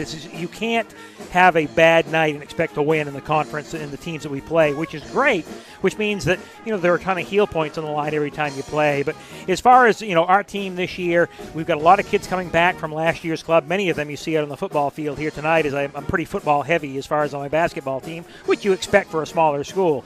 But kids that know how to win, kids that have started to once you taste winning, you don't want to feel what losing feels like, because it doesn't feel good. So, I'm cautiously optimistic about the start of the season. We got 3 weeks from Mondays when we start tryouts. And, hopefully getting back to some sort of sense of normalcy.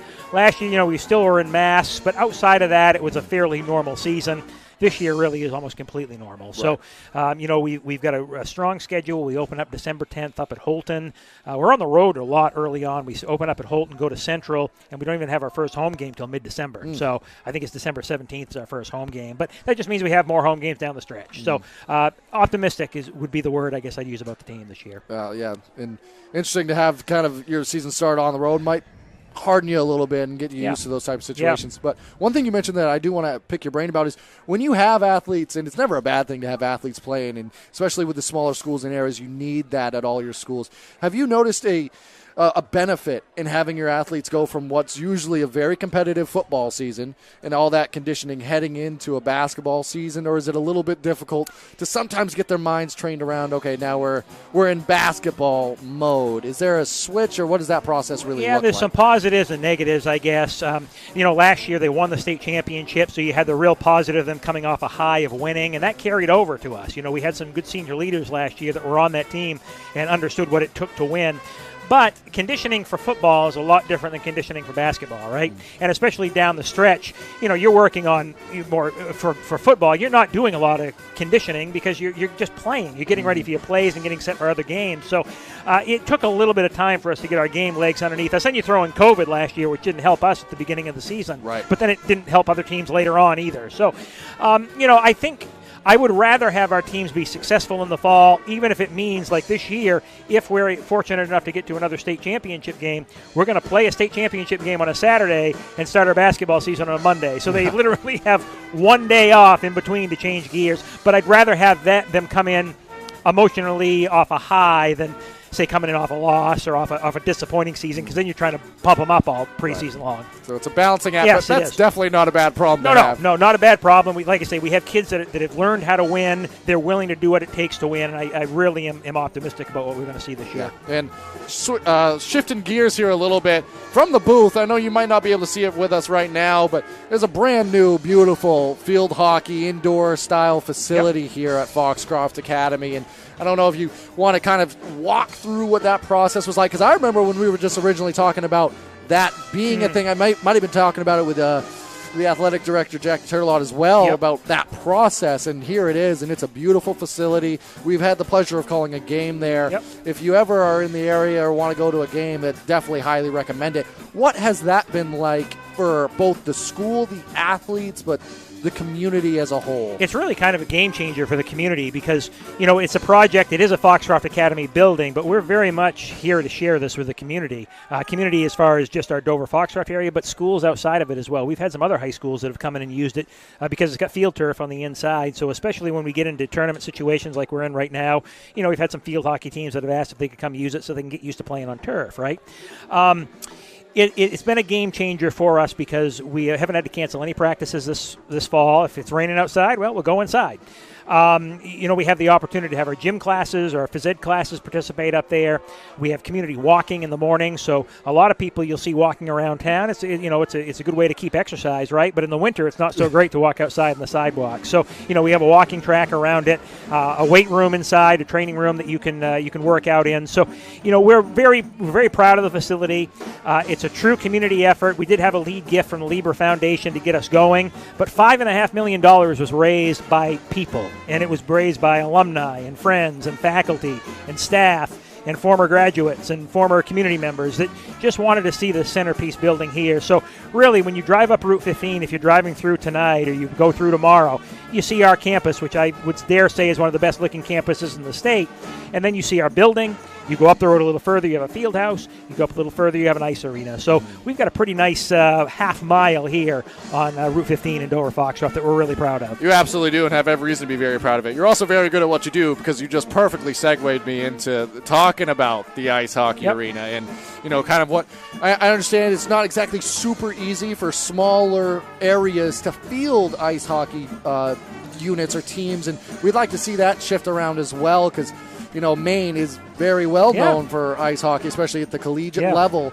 And I think what you guys have been able to do there is going to be an amazing thing for the community and the surrounding communities as well. Any comments or thoughts on what that process has been like? The ice arena, we're really kind of in our second phase of opening because, if you remember right, we opened it in September of 2019, started it, and we were really starting to get some traction with open skates and youth hockey and curling and some different things, and then COVID hit. Yeah. And, we really had some momentum, and then bam, it's like a brick wall hit, and we had to start all over again. So we're really we're not starting from scratch because we had some pretty good surface level stuff going, but the ice is back in right now.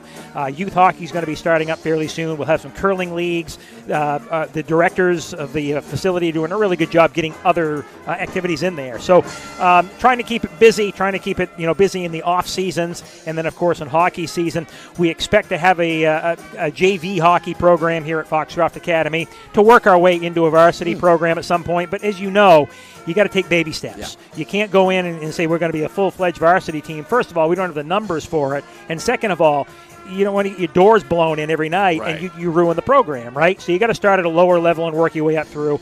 And, the Penquist Youth Hockey Association is doing a really nice job getting a number of kids. So over the next couple of years, you're going to start to see that really come to fruition. But, again, you walk into the field house, you walk into the ice arena, and you look around, you're like, it's crazy we're standing in Dover Foxcroft, Maine with these facilities right now, and we have them right in our backyard. Yeah, and it's a testament to the community. It's a testament to Foxcroft Academy as a whole, and it's a testament to all the people that you were mentioning that, played a pivotal role in making a lot of these things happen.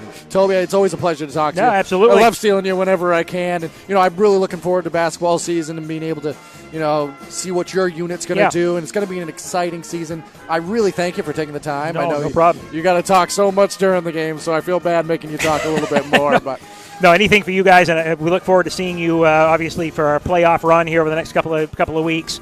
And in basketball season, I promise you it'll be a little bit warmer in the gym than it will be out here. You've got that absolutely right. Well, we thank you very much. We're going to head into a quick commercial break and rejoin you for the rest of the Black Bear Crane halftime. Rouse Garage in Dover Foxcroft to discover the difference between walking into a local dealership versus a big dealer that uses high-pressure tactics the second you drive onto the lot.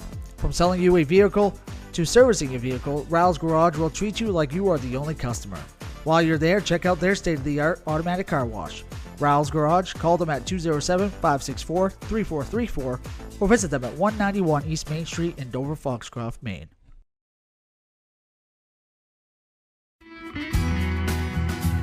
Sluggers baseball and softball training offers a variety of classes and leagues to expose you to a wider view of the game.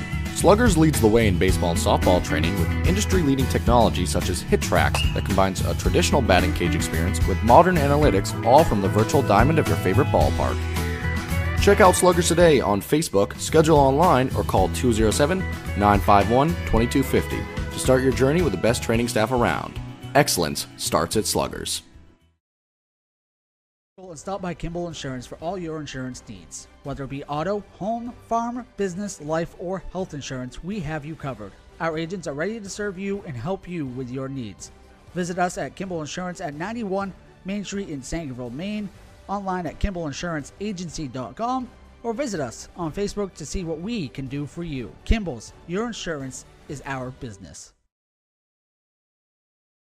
Brothers Meats is a family-owned and operated business located in Guilford, Maine. We operate a local retail meat market along with a slaughterhouse, smokehouse, and processing plants. Herring Brothers has all sorts of meats from already pre-cut all the way to cutting it right on the spot for you. Also, while you're there, don't forget to try their wicked good beef jerky that is made right in Guilford, Maine. Call them at 207-876-4395 or visit them at 346 Water Street Monday through Saturday from 8 a.m. to 4 p.m. Rouse Garage in Dover Foxcroft to discover the difference between walking into a local dealership versus a big dealer that uses high-pressure tactics the second you drive onto the lot.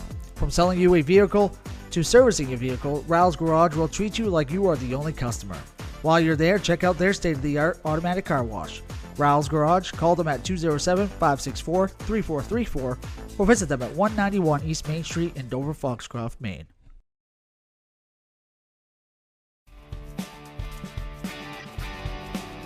Ames Chiropractic Wellness Center is a practice that specializes in treating a variety of different conditions. We treat patients daily who suffer from chronic lower back and neck pain, headaches, repetitive stress disorders, work injuries, sports injuries, and more. Dr. Rick and our entire team at Ames Chiropractic are excited to welcome you to our brand new Bangor office located at 43 Longview Drive, right behind Olive Garden. Ames Chiropractic Wellness Center, helping you to naturally feel and be your very best. Welcome back here to Oaks Field, and thank you for joining us on the Black Bear Crane halftime show. Really want to thank Toby Nelson for taking the time to, come and have a conversation with us about the happenings here at Foxcroft Academy and what's potentially coming up in the basketball season as well. We look forward to seeing him coaching his Foxcroft Academy Ponies in what should be a very exciting and fun winter season here in the basketball world. I want to take the time to thank our halftime sponsor, Black Bear Crane. Black Bear Crane is a family-owned and operating crane and rigging service provider located in Herman, covering the state of Maine from cranes with 27 to 240 tons, from roof trusses, HVAC units, steel and precast, and erection to modular home and communications equipment. Call 977-BEAR today. So, Mark, while we have a little bit of time left here, looks like they put an additional 2:45 on the clock here at the halftime program. Want to run down some happenings from around the league and some stats from this one? Yeah. I guess we start with a Herman halftime. It was a Class C quarterfinal game. Herman and Hamden. Herman leads 6-0 at halftime of that one. So a good battle there, good defensive battle. I think Class C is wide open, so anything can happen. Herman is the number 2 seed, Madomic Valley is number 1, but right now the 7th seed Hamden Broncos giving Herman all they can handle. In Class B, Skowhegan with a big 35-0 lead at halftime over Brewer. So Skowhegan rolling in that one. They're the 2 seed in B. Coney, the top seed in B, they kind of got their hands full too. The 19-7 at the half in that one over Mount Blue. The 8-man semifinal. Large conference, Waterville leads Morse 14-6. That's at the half. 8-man small conference semifinal. Stearns, Matanoka 6-6 at the half. The winner of that one will get the winner of Dexter Orono, the game that we have tomorrow. So interest locally in that one. And again, that's 6-6 at the half. We talk about 8-man being a highly offensive, more offense, and it is. But just like any sport, you're going to need the defensive plays, the defense to come through once the bigger games start.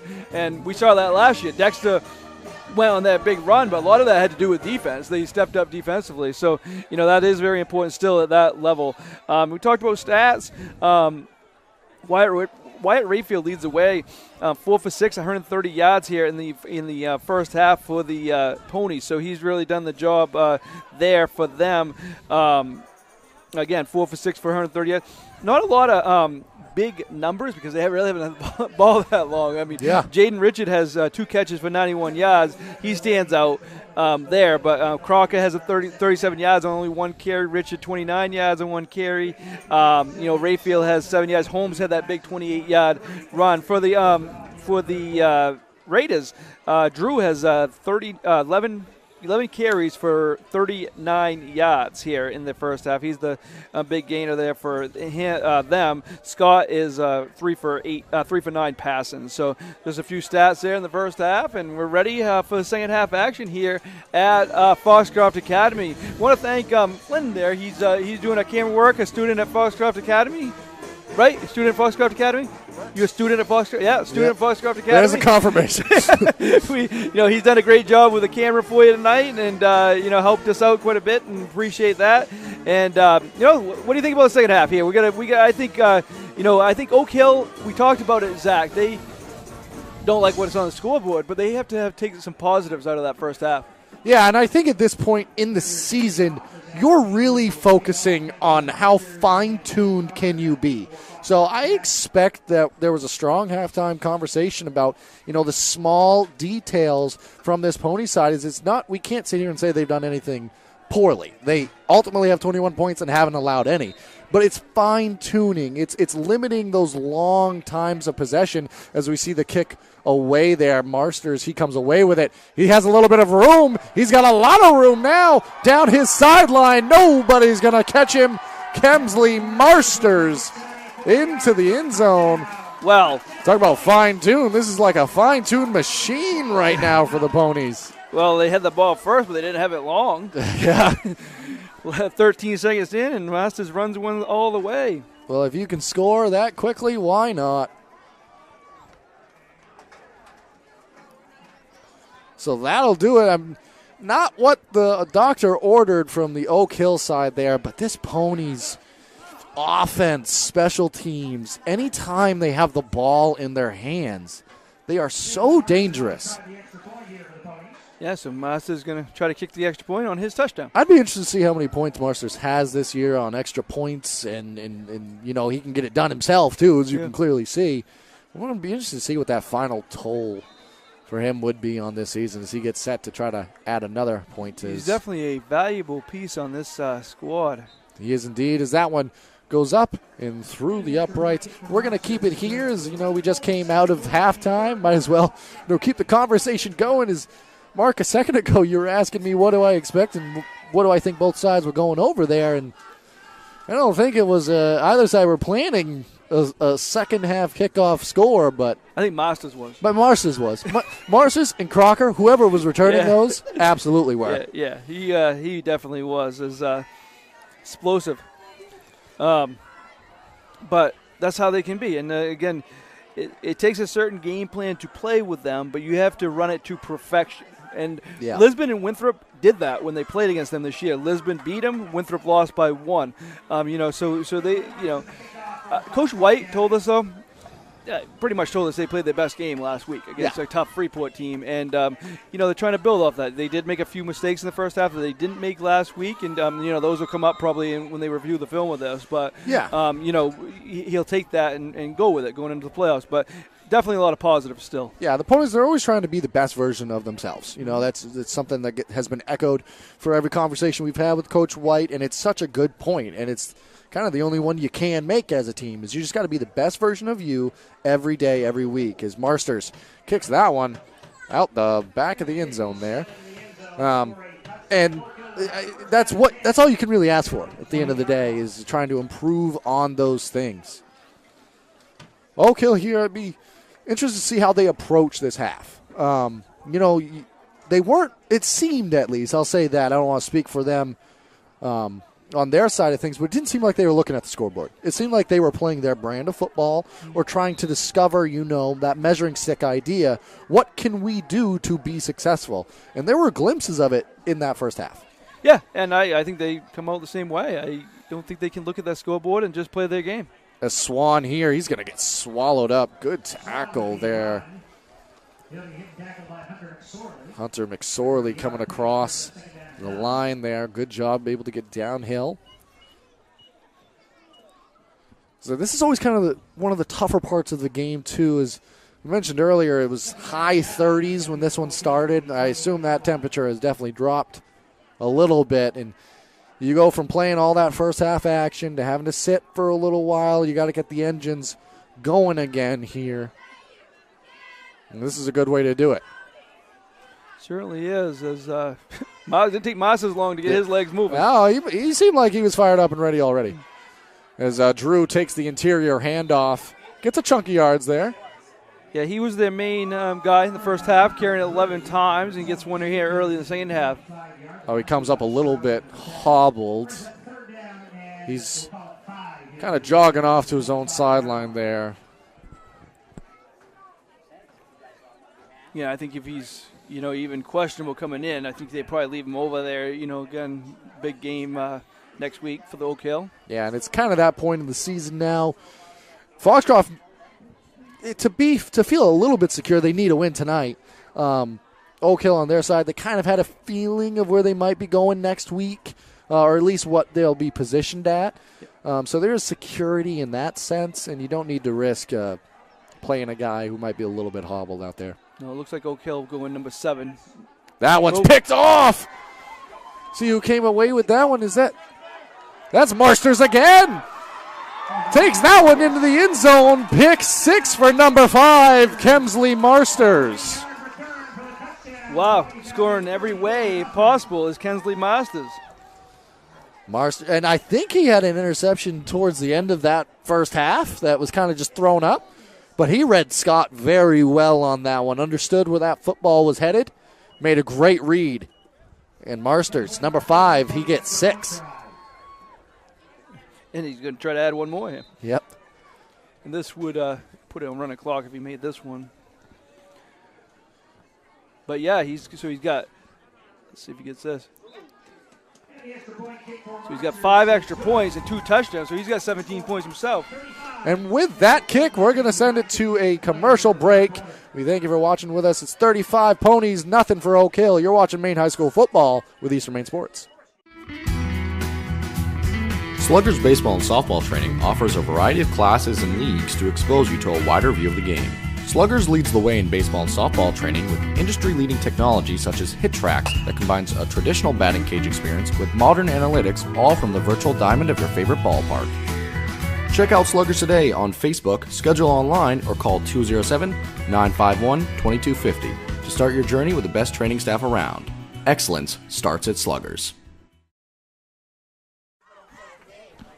Welcome back here to Oaks Field. It is senior night, and it's been the junior this second half, Kemsley Marsters, who's been making quite the impact. I can actually say this. He has scored all 14 points in this second half because he's also the extra point kicker there. Yeah, he's done it all, that's for sure. The interesting thing about Marsters and what the situation puts him in is he doesn't get much of a break. Yeah. You know, he just had that pick six, has to then kick the extra point, now has to kick kickoff. He's been a workhorse out here, and he's making a strong early bid for the Bangor Savings Bank Player of the Game that we'll get into as this one starts to continue here. But yeah, he's I don't think he's got that yet. So maybe it could be a first if he continues this. And I need to say this too: there are so many players that we've seen, regardless of what side they play for, that have been worthy of the Bangor Savings Bank Player of the Game. It's been an honor during this regular season. I know we still got some playoff action coming up, but it's been an honor to watch a lot of these high school athletes, and a real shout out to them. And even if you're not making it or continuing on, regardless of sport, into the playoffs, you're noticed, and we appreciate you. And it's been an honor to watch so many high school athletes during this regular season and some of the performances that they've had. Yeah, well said. And it's a pleasure covering these games and getting the student athletes recognized. And we'll continue to do so. We got a busy rest of the fall season and then a winter season coming up. Yep, absolutely, and there'll be just more and more coming from us, and it's a pleasure to cover these athletes in this area. Kind of an end-around handoff there. I believe it was Hinckley. Yep, Adam Hinckley took the kind of misdirection handoff there. Mark, you did mention it a minute ago, but just to reiterate, with the score being a 35-point margin in the lead here, it is now running clock. Yep, and we also want to say while you're watching this game on YouTube, click the subscribe button, and we'll have plenty of more material for you going forward. Another game tomorrow, yeah, not too far away, and but we'll have plenty of highlights and different stuff going forward too. Yeah, and some of the benefits of that is if you have a smart TV, oftentimes you can watch us. If your TV has YouTube, you can watch us right on your TV, sitting in the comfort of your own living room. So things to consider there, and we definitely appreciate all the support. As a good defensive stand right there. I want to see if maybe Drew, I think he is back into the action here. Came off hobbled a little bit on that last drive, so just wanted to note that he is back out there. Brings up 3rd and 4 here. I wouldn't look past if Oak Hill has to go to Freeport or Winthrop. I wouldn't. If I was one of those teams, I wouldn't look past this Raiders team at all. You took the words right out of my mouth, Mark, because I was about to say, as we prepare for this 3rd down here, 3rd and 4, Scott's going to throw that one out. Nice screen pass over to Dillman, and he's going to pick up a 1st down. Good battle. He gets kind of thrown all around there, but nonetheless, it's going to be a 1st down. Although it's a 35-0 game, this is a good feeling out there for Oak Hill in some respects. Obviously, you have to use that term carefully. Nobody's feeling great when you're not winning a game. But all things considered, they've done a lot of positives that I think they can look at film, build upon. And another key note here, this is a young group. Mm-hmm. So when you can have late season positives, that stuff will carry over. And, I don't know exactly. I think I'm going to see how many seniors this group has officially here. But for the most part, this is a young unit. They graduated 9 seniors from the previous year. As an inside handoff there to Drew again. Drew with another carry for the Raiders. On the roster I have, Mark, I only have them labeled for 5 seniors. But definitely a lot of positives going forward. They'll be competing next year. They'll be, of course, this Foxcroft team will be too, but, and other teams are still going to be good, Winthrop, Freeport, Lisbon. Yeah. But this team can be up there in the mix. Yeah, and then we've seen a few teams this year that have a lot of young talent and are just kind of going through the growing pains at this time is possibly an injury on the far side that I didn't notice before, but noticed some athletic trainers from the Foxcroft side race across the field, so might be an injury on the far sideline that not sure we saw. Is all the same. Interior handoff there. Swan picks up a few yards. 5:20 remaining here in this 3rd quarter. 3rd quarter that's just frankly been dominated by Kemsley Marsters, who kickoff return touchdown, pick 6 return for a touchdown, kick both extra points. I like to add that in there because you don't usually see any player, any level, get all 14 points literally in any span of a game. Oak Hill, though, they're looking to try to keep the chains moving here. 3rd and 7. Hinckley, the motion man. Scott throws that one out near his sideline. That's caught. Hard tackle on that far side. That's Maverick Swan over there. You got to give Maverick Swan a lot of credit, too. He's been a constant guy that's been asked to go in motion in this offense and make a lot of tough plays. And that was a tough play right there. That was a nice catch, a nice play. Way to keep the chains moving, and clock continues to move here. And got to give credit to this Oak Hill offense. They're keeping the chains moving however they need to. I mean, offensively, obviously no points isn't one they wanted, but they've had a couple good drives and moving the chains. And that's when they've had success moving the chains, it's because of that play right there, or similar plays like it, where Hunter Drew is getting his shoulders downhill and gaining a few yards there on first down. You don't, like we mentioned earlier, you don't need those big chunks of yards every play. If you can tack off 4 yards here, 4 yards there, you're going to get a first down before you know it. And Drew has 53 yards on the ground tonight. He's done a nice job there for them. And I will say this as well about Oak Hill. They've done a good job of spreading it around. Mm-hmm. They have definitely been handing it off to Drew quite a bit, Swan quite a bit. But for the most part, they're keeping you honest, and you're not necessarily going to be able to know who the ball's going to on any given possession. No, and Hinckley's got quite a few carries too. Yep. As he goes in motion, and he's going to receive the handoff. Looks like he got maybe back to the line, maybe a loss of 1 here for Hinckley. Yeah, looks like he lost a yard there. Good conversation you had with Toby Nelson about many things around here and from everything. Yep.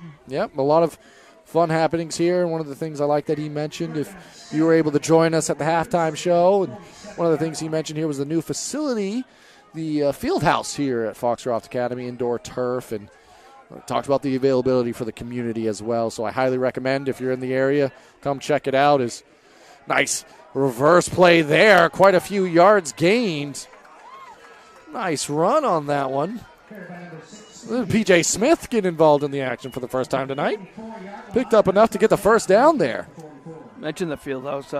We did a field hockey game there this fall, Old Town and Foxcroft. Very nice. Hopefully we can do more games there going forward.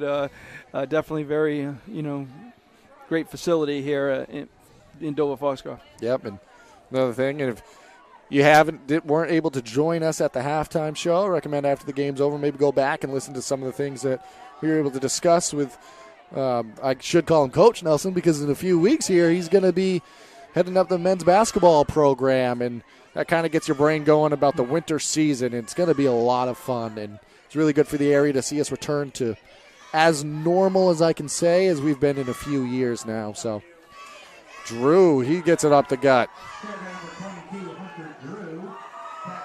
And while we've been discussing these things, Oak Hill has just been mounting another impressive drive.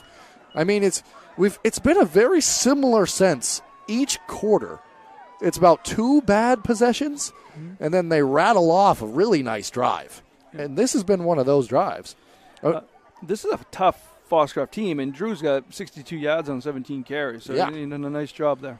And I know the clock's running regardless, but all the same, the clock would still be running because they've just been moving the chains on the ground. A couple passes sprinkled in here and there, but just like that, they have a very second and manageable, second and a yard, maybe even less.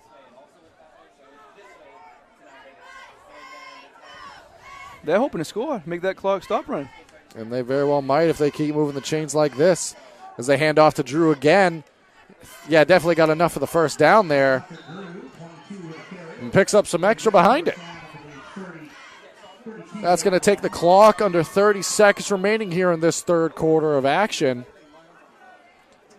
Senior night here. Also want to give a big shout out to the Foxcroft Academy cheerleaders who are out there. A couple seniors they have as well. Want to give them their shout out and their due as well. Able to come out and support this squad, and as well as all the other fans and crowd here we have at Foxcroft Academy on kind of a little bit of a colder evening here than what we've been having recently.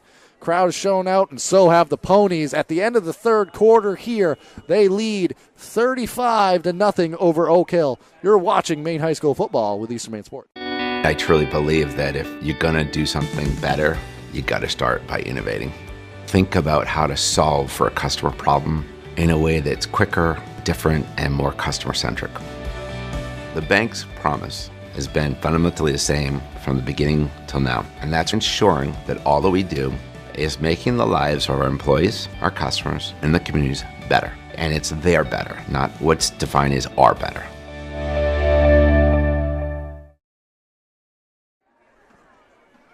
Welcome back to Oaks Field here as we prepare for the fourth quarter of action. 35-0 as the Ponies put up 14 there to add to their score as they put up 14 off the back of Kemsley Marsters, who we've said it before, but he had all of them. Kick return for a touchdown, kicks the extra point. Pick six, gets the extra point. Yeah, and he's done it all. And we haven't officially announced this yet, but he's in the running. Bangor Savings Bank Player of the Game is we'll name that near the end of this game or in the post game show. So we will do that. And if Oak Hill can't score here, that we 12 minutes from now, as that clock is still running, as long as it's a 35 point lead. So. Definitely a lot of positives for the Ponies here. We talked a lot about Oak Hill, but Foxcroft's the team that's up 35-0, and the team that's going to go in as the number one seed in Class D. We kind of take their level of excellence for granted as we've seen some of the games they've had this year. Is Drew. He's going to get up the gut, and he's going to go for 6. Drew takes that one into the end zone. Hunter Drew. Yeah, so just like that. You guys stop talking about the play of the game. We're not out of this yet. Yeah, I got to give Hunter Drew a lot of credit here. I didn't quite see where he took off from that 32 one. 32 yards. 32-yard score. I mean, that's got him right around that 100-yard mark, maybe even over at this point, unofficially from just what we have. But he's just been a workhorse tonight. Yeah. And that stops the clock. So that caps off what was a very impressive drive. I don't know exactly when it started for them, especially with the running clock. It's hard to say. As that one swung out, would have been an easy 2-point conversion, but pass falls incomplete. Yeah, I got Drew for 94 yards, very unofficial, but, on 18 carries. Good job for him. Very impressed with what he does out there. Yeah, and,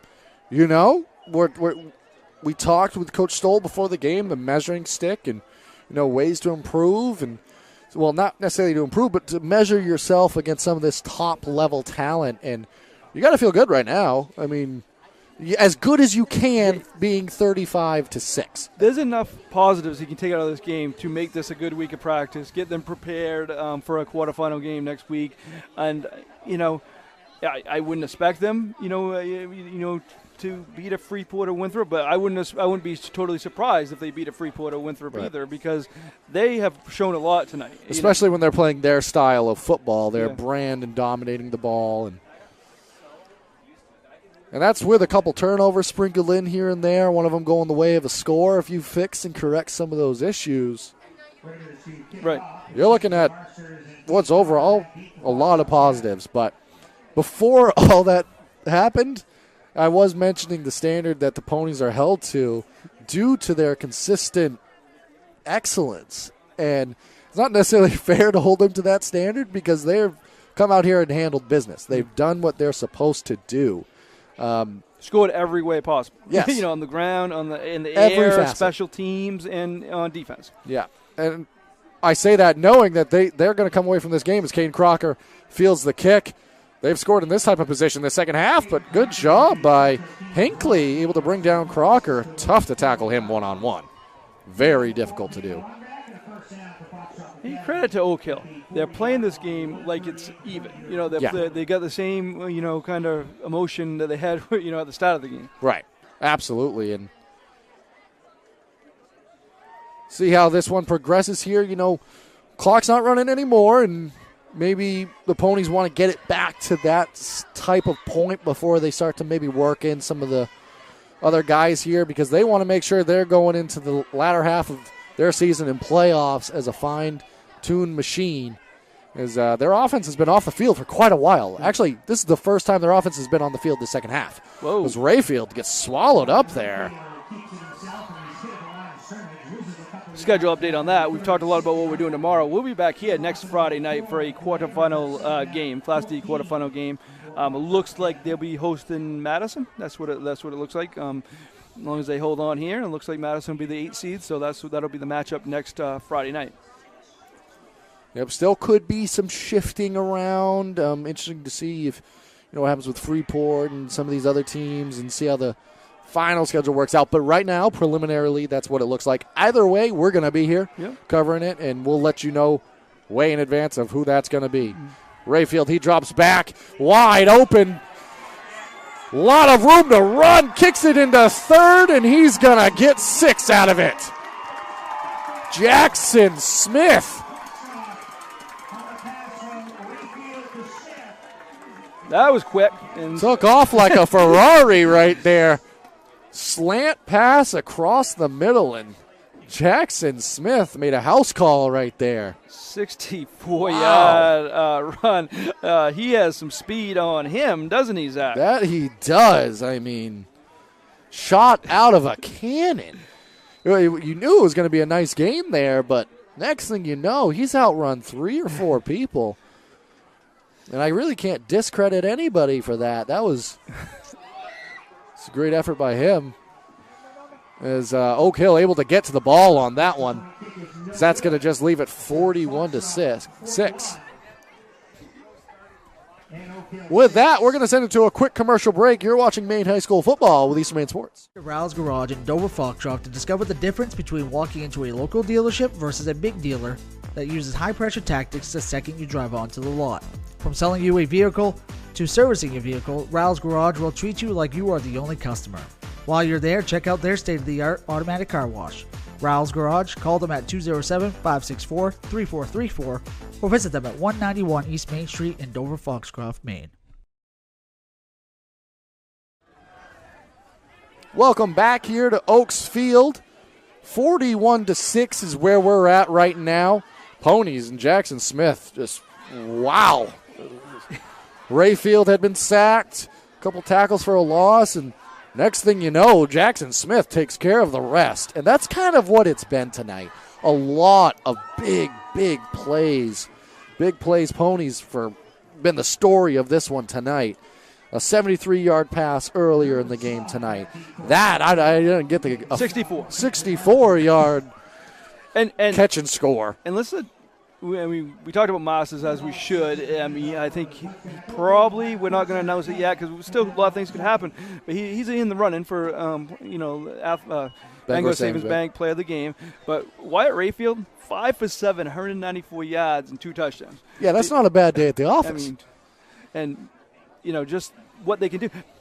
So many different guys have scored, Zach. I mean, you got Masters is the only one that scored twice, but you got Crocker that has the first touchdown. Then you had Rayfield to Richard for 73 yards, Holmes with a 28-yard run, Masters with a kickoff return, Masters with an interception return, and then Rayfield to Smith. That's extremely valuable when you have that many weapons. And, you got to keep a defense honest. And it's very hard to do that when you have that many talented offensive playmakers. All the same, Drew has been great tonight as well. Need to bring that up again. Drew has been approaching unofficially on our end 100 yards. Had a 32-yard touchdown earlier as well. Just a lot of good players out on the football field is the best way to describe it. A lot of talent. We talked a little bit about what we talked about during the last commercial break, Zach. There's players on this team. I mean, Jackson Smith might be Coach White's 5th or 6th option. He'd be the top player on pretty much most any other team. Yeah. I mean, his speed. I mean, he's quite an athlete. He'll be one of the keys for Coach Nelson's basketball squad. Absolutely, and it just speaks to the depth more than anything. And I've been thoroughly impressed with that and the conditioning of either side as well. What they've been able to do is inside handoff there. Looks like that was to Hinckley. Roll down there. A little slow getting up. Brought down by Henderson. Though. Good 8-yard gain. I think the first down. Might be fixing his jersey there. Are they caught together? It's hard to tell. They were either fixing his jersey or they were stuck together. I couldn't quite tell. Close teammates. It's the best way to be. At this point in the year, you've spent all this time together. You're practicing out in the cold and playing in the cold. So it's a truly special thing to, experience being teammates with a football team. Not many are that close, but, Well, that's nice. Long ride back to Spatus. Yeah, it is indeed. Clock is running as it's 41-6, so it's exactly a 35-point margin here. 7:45 remaining here in the action tonight. We've seen a few drives by Oak Hill be very impressive. They finally capped one off as reverse handoff to Hinckley, gaining some yards here in very impressive ways again. I wonder how much of it, Mark, has been kind of the misdirection of this offense as well. Mm-hmm. I mean, you've seen a lot of times the balls appear in one way and it's cutting back another. Maybe that could be an area of improvement Coach Danny White could point at. I mean, we're trying to find ways to improve the game. They've been so good offensively that it's really only the defensive side where you could put at anything. Yeah. Well, I think one emphasis will be, even though it's only been a few, penalties like they made in the first half could hurt them in a closer contest. So you always kind of watch those, and they didn't have any last week. So they definitely knows they're capable of not doing that, and that's something they're going to watch going forward. Yeah. I will say, since that point, the action has really cleaned up. I mean, I think we've had maybe 3 penalties all night, 2 of them being offsides, and it's been a very clean football game in general, following what was some early struggles. Those got corrected very quickly. Under 6:20 remaining here in the fourth. We want to thank you for joining us tonight, and definitely stick around at the conclusion of this one just for a little bit here as we bring you the Bangor Savings Bank post-game show, where we're officially announce, if we haven't already, the Bangor Savings Bank player of the game. Inside handoff to Drew. He's got some more yards. Picks up a first down there. He's definitely over 100 yards now. Yeah, I mean, just what a workhorse-style performance. 20 carries, 110 yards. I mean, you can't ask for much more than that. Mm-hmm. Including the touchdown run early in this quarter. Can't ask for a lot more than that. And when you sprinkle in players like Hinckley, Swan, and then maybe the occasional pass here and there, we have seen them kind of go away from the swing pass, which we saw a few times there in that first half of action. But overall, just super impressed with what they've been able to do. Yeah, no doubt. Especially in the second half. Handoff swallowed up by DJ Shield. Hinckley didn't get anything on that one. DJ Shield, name we mention a lot, kind of under the radar because they got so many weapons on the offensive end, but he comes up big on the defensive side over and over again. Yeah, he's one of those guys that what he does isn't going to jump out you in the stat sheet, but it's so valuable. He is always there. He's a pivotal role on this defensive line and some of the things that they do. We've actually seen in a couple of games this year him kicking some balls. Kemsley Marsters went down, so he's a guy you can call on. I believe he's a captain for this squad as well. He is, and he does a lot of the right things. Scott throws that one out of bounds there. Good decision by him. 3rd and 12, even though it's incomplete. The clock's going to continue to run here as we are now under 4 minutes and 20 seconds remaining.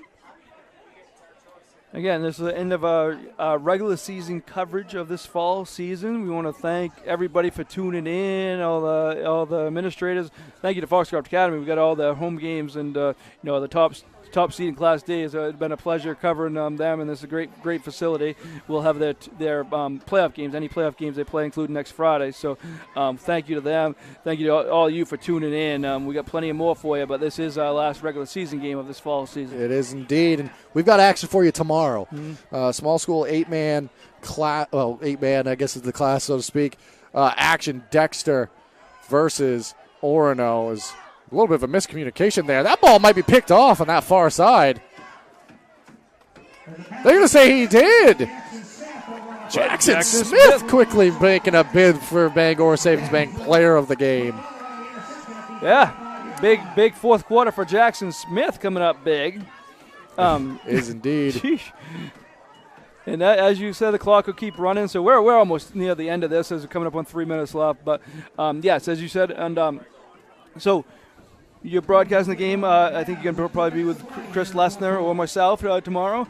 But this first 8-man game you're actually broadcasting. Yeah, back at my old stomping grounds. Yeah. And, it's going to be a lot of fun because, as we mentioned earlier, defense wins you championships around this part of the year, but 8-man lends itself to so much more action and fast-paced stuff as we have another long run here. Lowers the shoulder.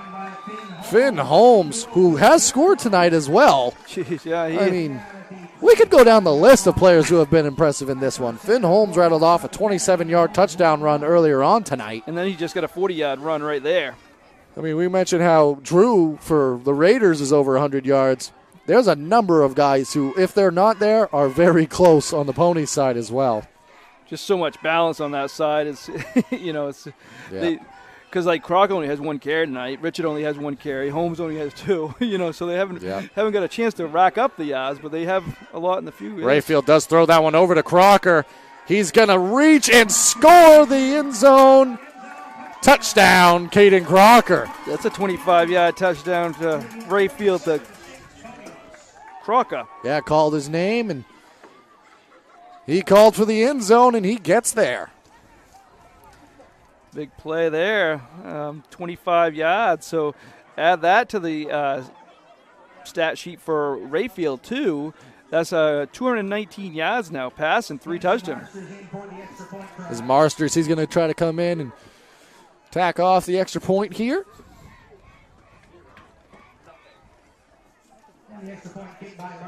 Marsters no good on that one. With that, we're going to send it to a very quick commercial break. 47 Ponies, Oak Hill 6. You are watching Maine High School football with Eastern Maine Sports. I truly believe that if you're going to do something better, you got to start by innovating. Think about how to solve for a customer problem in a way that's quicker, different, and more customer-centric. The bank's promise has been fundamentally the same from the beginning till now, and that's ensuring that all that we do is making the lives of our employees, our customers, and the communities better. And it's their better, not what's defined as our better.